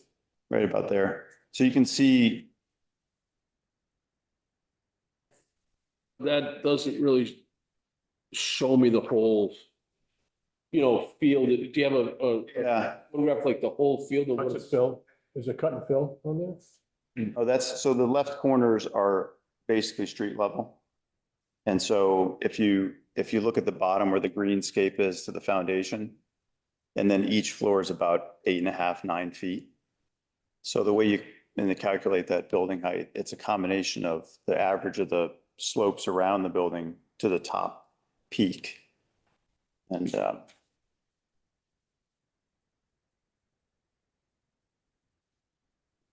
But you're building up, you can see, it might not be the sidewalks, but their street sidewalks are on the plan. I can't. Don't see that. I mean, are you looking for the topography of it? Like, Yeah, I mean, kind of just the site plan to show Shows grades on that. Yeah, it shows topography. But this is one. the side view of that. Yeah, if I point out, so if on this plan right here, you can see the elevations of the road. Let's just, this is 691 right here, okay? You follow 691 and you look at another six, so let's just say the road there is 691, and for all intents and purposes, it slopes towards the river, right? Yep. Maybe a few feet. And then you just grab another, this is 694, this is 695. And presumably the base, first floor 696. So what is the, So you're 691 here. yep, That first floor is 696. Okay? And so as you go further, you can see 694, 693, 692. Bottom of this retention pond is probably 690. so what's the current, what would be So basically, that's a footload in the street right there. but right now, what is the current field, the meadow, what is that elevation right now? This condition, but, let me grab those. If you look at this, I'll grab it on there, but this would be presumably 691 across. You know, the field's pretty level and then it slopes away back to the river. So if you just set this base to 691 across the base, that's a 696. Yeah, 5 feet. Above the road, yeah, about here. And it goes down and back up. Same thing over here. This goes from 695 to 695 feet all the way to this top. And this is a polar house. It'd be just nice to have Yeah. a side view of what it, you know, what it's gonna, just, Yeah, I mean, the render, it's kind of hard for me to see that, Visualize it, yeah. to grasp it. I mean, is it gonna, are they gonna sit up on a 5-foot knob? You know, or how? There, it's 100 feet or so here. And 175 ish there. But we can, if you go back to that exterior elevation. Sure. You can have it slope away from the building like an 8-on-1, right? Gradual. Well, yeah, it was there. So this is a good example of this perspective. If this is say the sidewalk, or that's the sidewalk to the, you know, that's the parking lot. This would be the road level here. So you scale wise, 5, 8, 8, 8. I mean, we could put trees like to add to that sidewalk. Right? It's just hard to tell what it's, Yeah. it's just hard for me to grasp, but that's it. But it's 33 feet from average slope around the building. So if you have the 5 and 20, you know, 18. So 30, hang on, hang on just a second. We'll take questions from the audience later. So it's 33, what, 33, 35? 33 on this building, 31. The other, 31. And that's from the average grade around the building or out, how far away from the building does that go, Pete? The height, how far away from the building does it, the feet? It's right at. Right outside the wall, Right at the building. Yeah, at the So in building. other words, if you have if you're in a hole and you set your building up on, you build dirt up around your building from grade, you're gonna be 33 plus 5, right? Yep. Okay. But in this case, we've got exposed foundation, and I'm happy to provide that dimensional so you can see exactly, and those are, you know, tighter lots. How hard would it be? And I know we've asked, like we did it with the Hampton Inn and we've done it with other places. Rings are still Oh, balloon test? yeah. I mean, that'd be, just to get an idea where it's gonna be from the ground, physical ground now. Yeah. Just so we get an idea how high it. Yeah, keep in mind. She does, so we can see what it's allowed. So keep in mind, that, 30, so if we came in at 30 feet, we wouldn't be asking for any, and it would be a it would be a non-waiver request. So in this zone, it's allowed. If you look at the buildings that are in Falcon, the old schoolhouse across from the post office, those are, well. Oh, yeah. Those numbers. Yep. And that's the scale, you know, that's the neighborhood. It's MU2. MU2 is a very densely populated commercial. It actually says commercial multifamily residential apartment buildings as the desire. But again, if you weren't looking for a waiver, then I probably wouldn't ask for that, but if you're looking for a waiver, it'd be just nice to have. Yeah. Then we could say we confirmed it, we saw the balloons, this is the height, whatever. It's fine.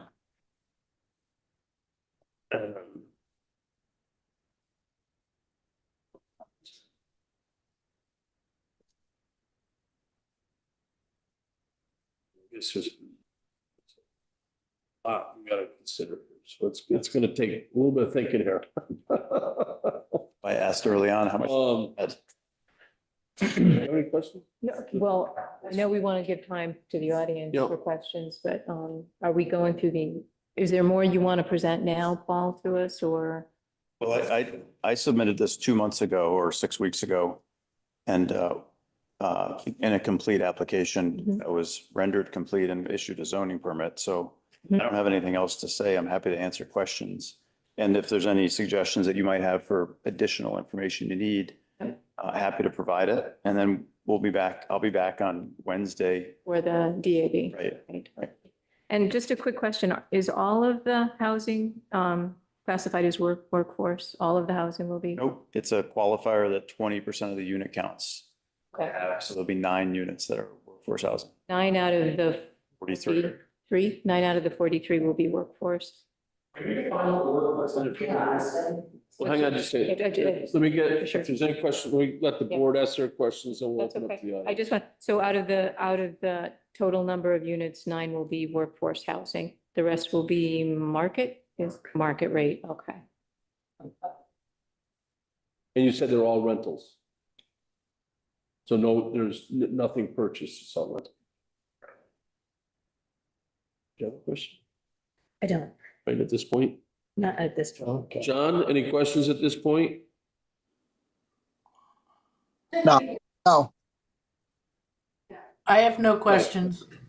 Oh, Catherine, yes, hi. Yeah, hi.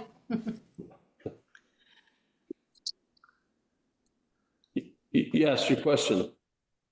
No, I said I have no questions. Oh, you have no questions. Okay, I thought you said you had a question. Okay, so we'll start taking a couple questions from the audience. Who wants to start? We'll start on this side over here. And should they go up to the podium? Yes. Yeah. Whoever wants to speak can go up. Head on to- up, state your name. We all know you, but you gotta state your name anyways. My name is Don Penji. I live in the development across the road from this proposed housing. And I'm just going to bring up some points, either from the town plan, which needs to be addressed. First of all, on their proposal, you'll see the lettering, floodway, marsh, wetlands. They're all on his plans, every one of those words. Why are we if he's asking for a waiver on 30 feet, and he's telling us the average height of the buildings is 33. Why use the average height? Use the actual height. What is the actual height of the building, not the average height? And the other side is 31.4, not 31. You have it on your plan. 31.4, exactly. So why use an average height instead of the actual height? That's the way our ordinance reads. Yes. I mean, that's the way the ordinance reads. That's what we have to go by. Or average height? That's our ordinance. The height limit is 30 feet and one side is 36, the other side is 20. You're going to use the average? Unless we change the ordinance, that's what we have to go by. Property is in the aquifer protection area for the town well. Going to have parking for, how many spaces? 76? 69 spaces. Asphalt pavement where the water is going to run off onto Richville Road. That side is higher than the road is. So all the water is going to run off onto Richville. But isn't that, anyways, That side is higher than the road is. right? So the state will be looking at this project. But you have to decide this before the. Right, but we're not experts on water. Neither am I. No, but the state, that's what the state gets paid for. Okay. They make a decision if the state, and again, if the state says, if their engineers come in and says it's fine, I'm not gonna say you can't do it. If the state says it's fine, I mean, we've got to go by what the state says. But he's got to follow what the town permitting says. If it falls within our ordinance. that's right. This property is in the aquifer protection area from the town well, less than 400 yards from the town well. The pump station and the sewer treatment plant that he wants to hook up to, according to the town plan, is at approximately 80% capacity right now. I think, again. On page 61. I think he's talked with our town engineer, Chrissy Haskins, and hey, Chrissy? You have to unmute her. I'm here. Hey, thanks. There's a question about. There's no question. Read. For the capacity for this project, do you have any issues with that? The capacity for, The sewer for the Black Acre project on Richville Road? I don't believe so. I believe the town issued an allocation for that. We don't have a concern. We have enough capacity at the wastewater system, and we've evaluated the capacity of the pump station and force main as well. Right, so we had, this is our town engineer. I understand. And if she says it's fine, and it's not for us to say that. Page 61 of the town plan, as the town approaches 80% capacity, the state will require engineering, redesign, and capital funding for the expansion of the system. This is going to put it over that. Page 61. Did you understand that question, Chrissy? A question. I'm reading off the town Please read plan. the town But plan. maybe if she could extrapolate on it in terms of. Chrissy? Yes, I off the top of my head, I don't remember the exact number for the current average day flow. I'm just looking it up right now. Hey, thanks. She's looking that up. We can continue. On the town plan, page 60, there are certain scenic byways in the town of Manchester that we need to maintain as is to keep them appealing to our residents and to our visitors. Richville Road is one of those scenic byways. You can look it up on page 60. I will read it to you. These scenic byways are recognized officially, protected under state statute, and marketed by the state's tourism department.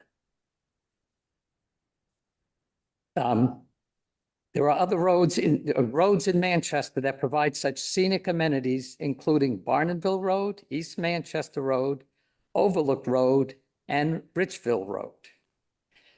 Public or private actions which would impact these roads must be carefully evaluated, and development must be controlled to minimize adverse effects. That's on page 6 in the town plan. This is the 2025 plan, not the 2023, 2017. That's the new one. The permit he's asking for is a conditional use permit? Is that what it is? Can you explain to us what a conditional use permit is? It has to meet the criteria for conditional use. Yeah, but what is that? I don't know if we all go through the. Go through that. We can go through. I think he actually. Did you have responses to that? Trying to think where that. Excuse. Waiver. Probably do the beginning, maybe.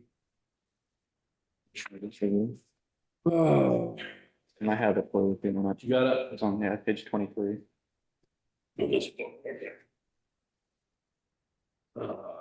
Bottom of the page.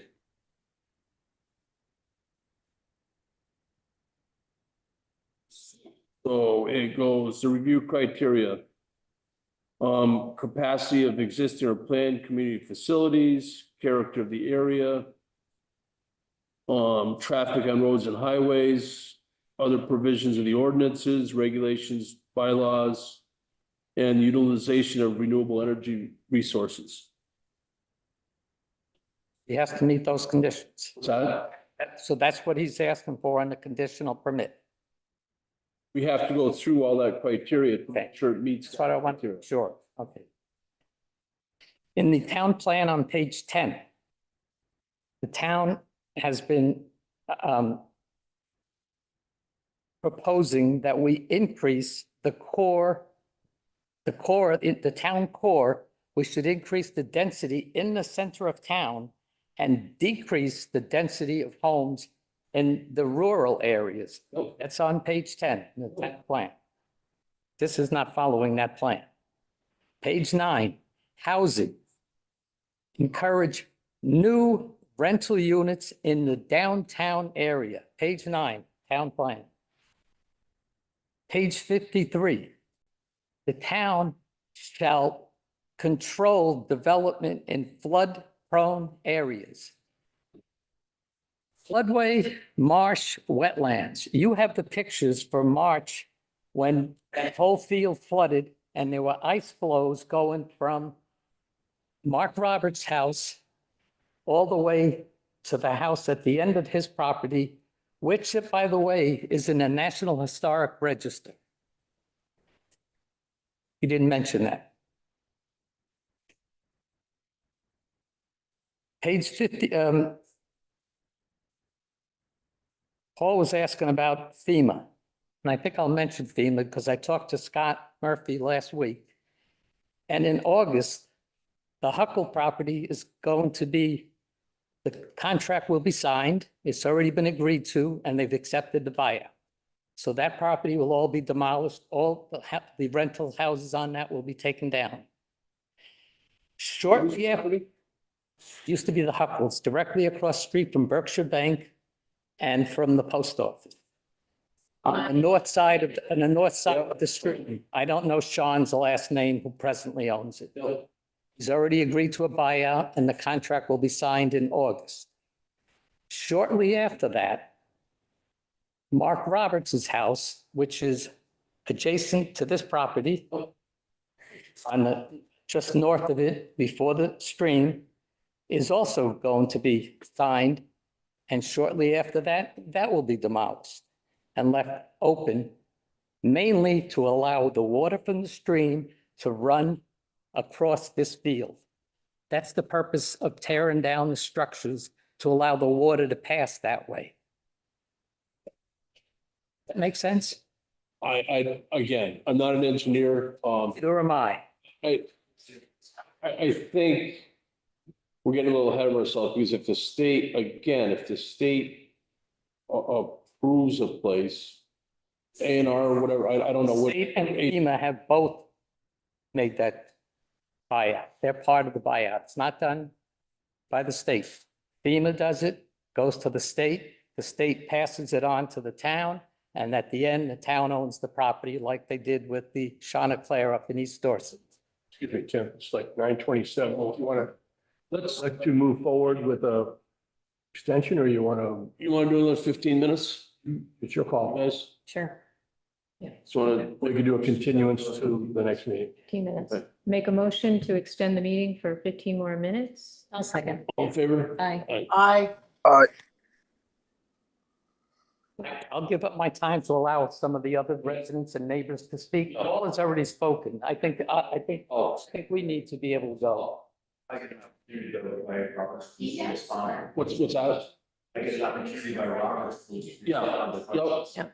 Yep. I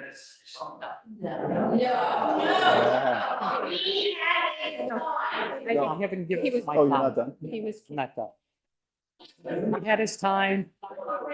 As Ivan says, you pick a new person. I didn't ask him a question. I didn't ask him a question. I was speaking to you. You don't direct a question to him. Do we have anything new to bring up? Well, we have other people who want to speak. Okay, if there's something new that's not already been brought up, we'll listen to that, yes.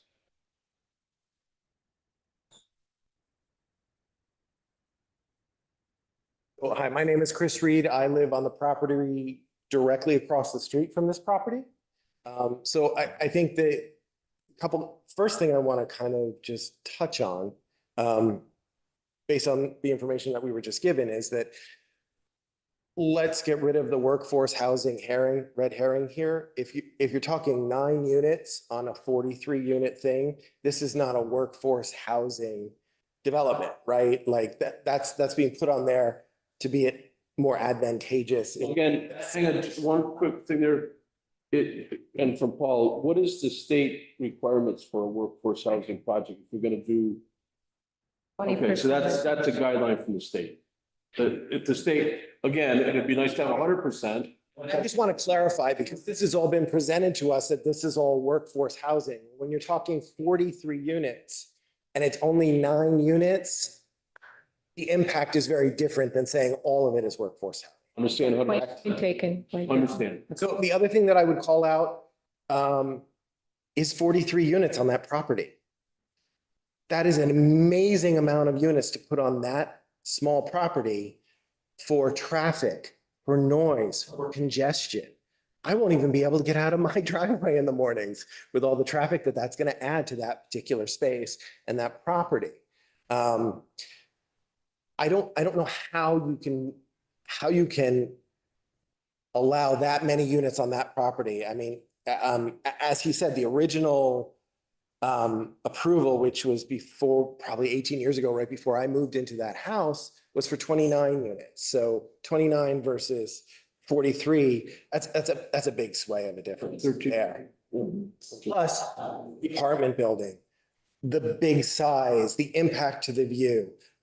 He is asking for a waiver on height. I mean, I think everybody in town would be on the same page that that is one of the most beautiful views in town of Mount Equinox. So building higher than allowed to block out more of that, just the answer has to be no. I mean, we have to keep some semblance of the beauty that this town offers, not just for the visitors, but for those of us who have invested our lives, our families, and our properties to enjoy that. And so that's a big issue as well. We've touched a lot on the flooding issue, and it's all been kind of zoned on that particular property. But I think the key call out is that that property is a part of a whole water management system for that whole area and that whole neighborhood. So if you even talk about the water, and now you're talking about the height. I understand your concern there.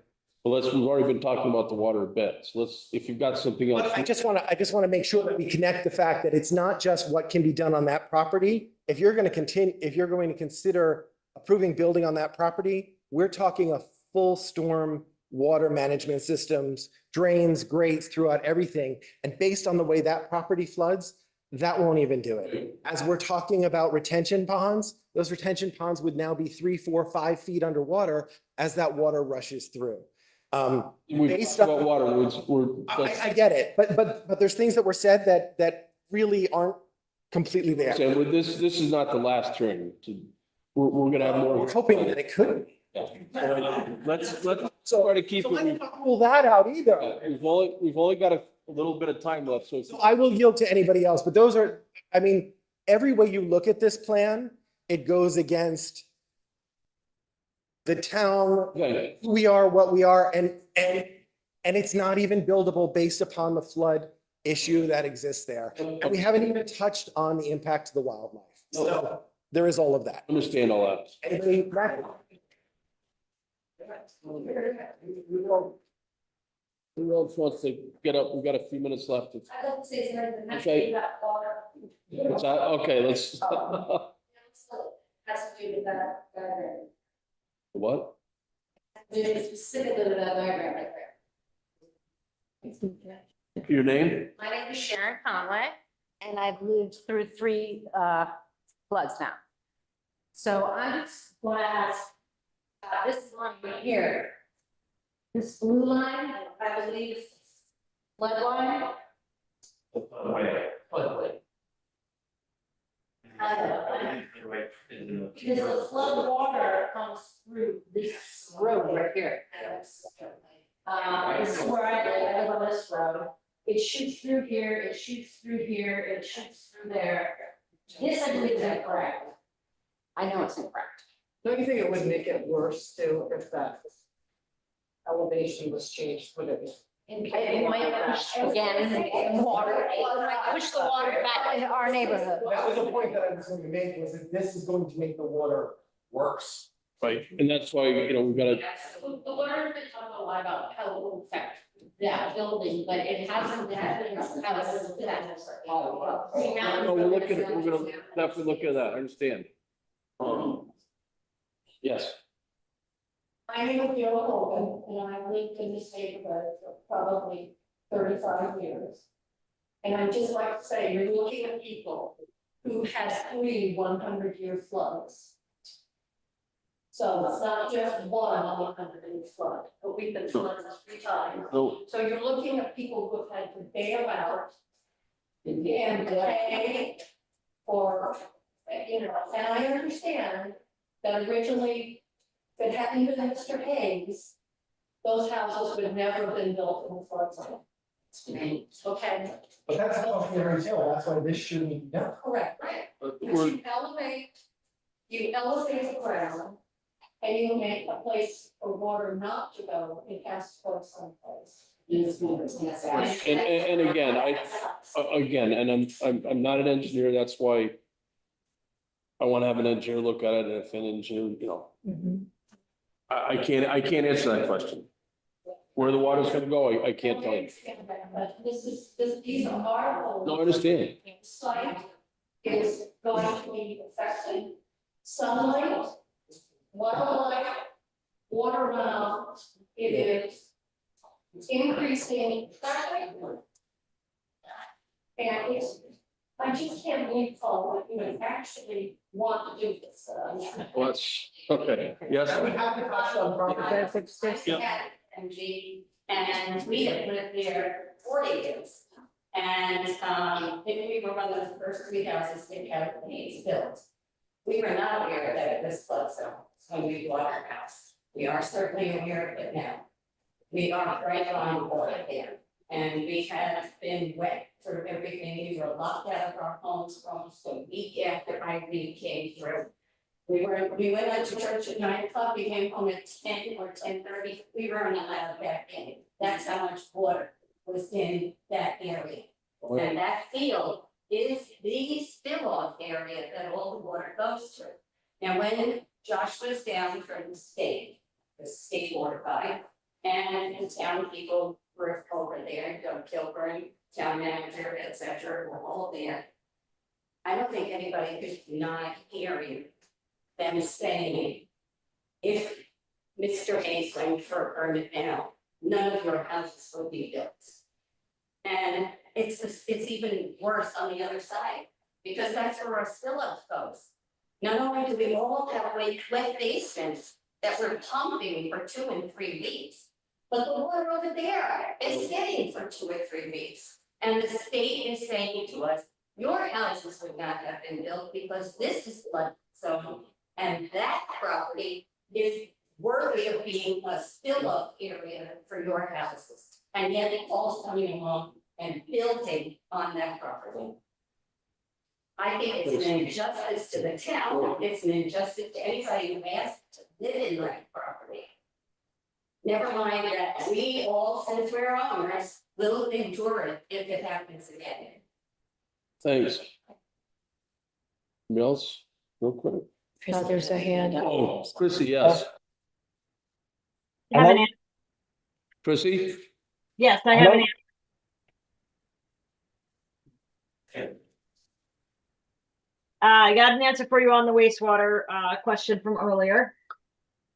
Okay. So the wastewater discharge permit is what actually, permits the wastewater treatment facility, and that's the regulation that the wastewater system has to follow. The condition there is if the effluent discharged for a period of 90 consecutive days exceeds 80% of the permitted flow limitation, then the permittee shall submit to the secretary projected loadings and a program for maintaining satisfactory treatment levels consistent with approved water quality management plans. So that is the requirement that the wastewater plant has to follow when they reach 80% of the permitted flow. The permitted flow for the treatment plant is 600,000 gallons per day. The average daily flow that the last time we did it was for the year of 2023, January through December. The average flow was 307,000 gallons per day. So just over half, just over 50% of the permitted capacity. That has been pretty steady for a few years now. Actually, we're seeing a slight decline. And I believe that the proposed development in question was about 11,000 gallons per day. And so that would bring us up to 318,000 gallons per day. So we're still well below that 80% threshold. We also evaluated, as part of this, we evaluated the BOD and TSS at the wastewater plants, and both of those are currently operating well below the permit limits. So we don't have a concern on the wastewater side. Hey, thank you, Chrissy. You're welcome. Martin White, one last quick question. Sure, I'll do a quick question. My wife and I are the owners of 3195, the house right to the corner that is on the National Historic Register. We've owned that for our granddaughter and her mother, and a tenant to her. They're both originally, and they're part of workforce housing. So it's kind of interesting to see a absolutely massive project like this be proposed with such incredible climate change effects, traffic effects, community effects. I know there is a community in that area, and this will have an oversized effect on all of that. So those are the concerns I think that have been eloquently raised by the other residents here, is that this just seems absolutely oversized for what Vermont, for what the world is dealing with as far as climate effects, class effects, the segregation of this housing going there in this part of Manchester. Those are the issues that I'd like to see addressed to the developers. Thank you. Thanks. Okay. One more quick question out there. You got 5 minutes. There's. And just, All right. yes. Excuse me. You're the podium, please. Oh, sorry.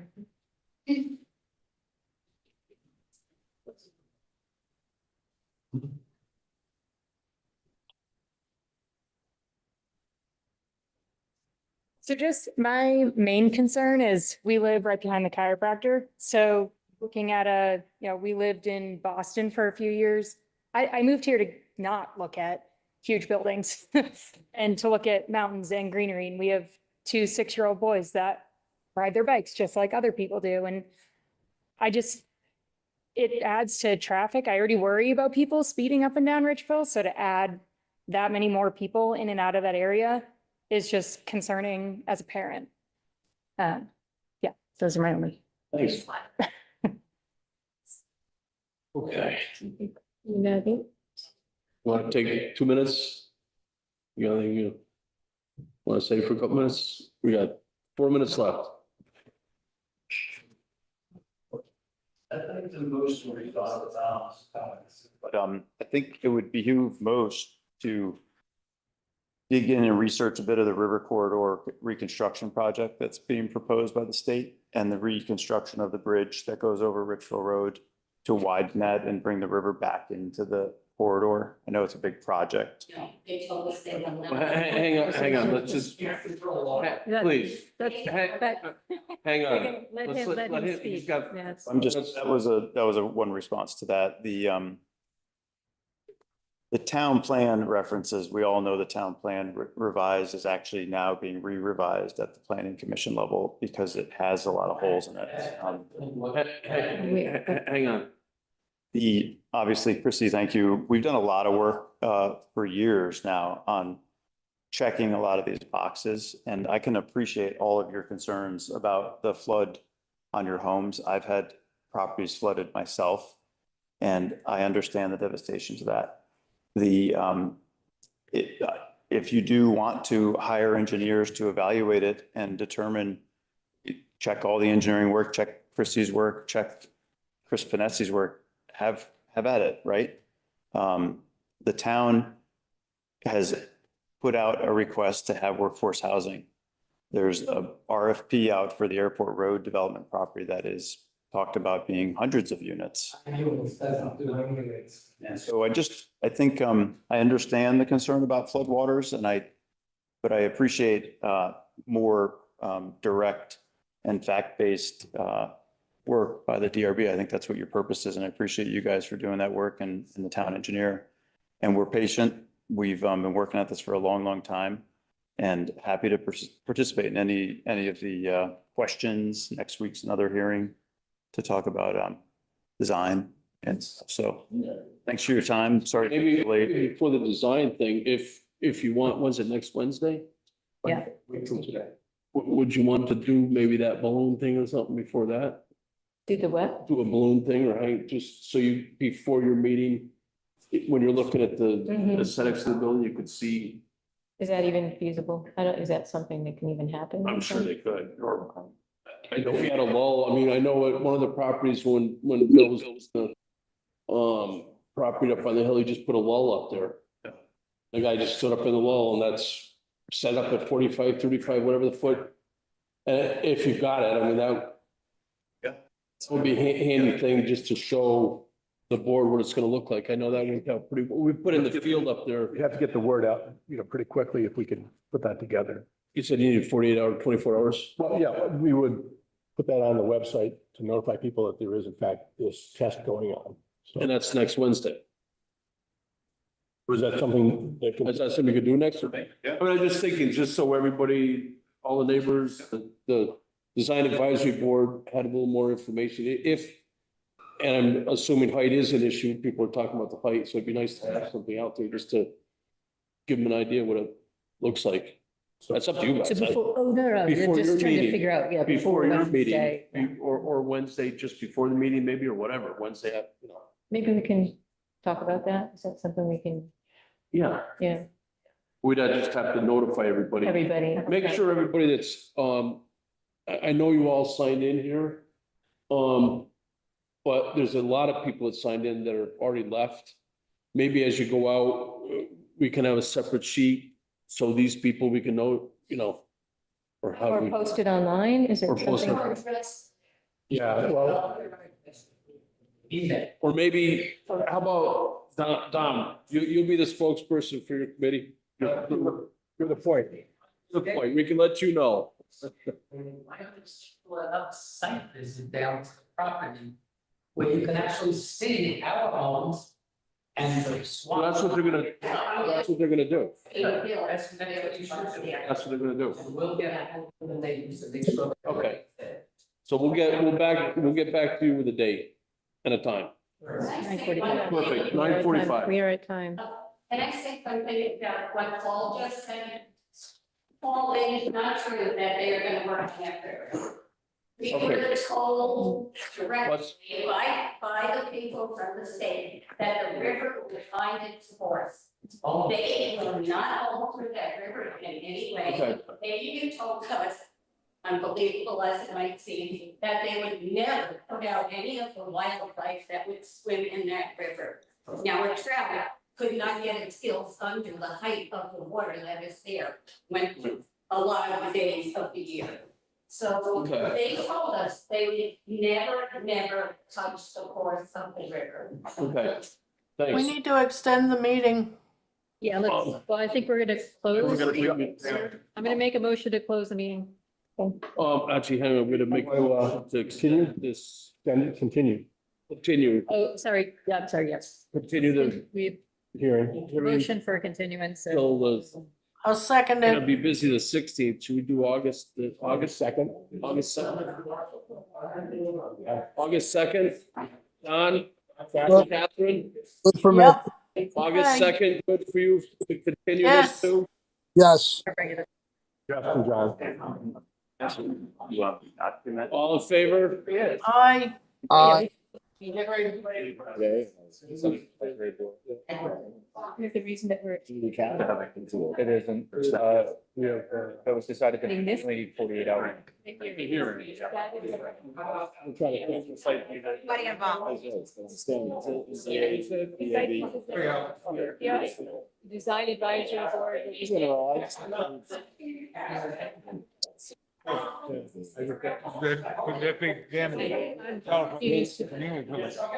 Having been up in the morning like that.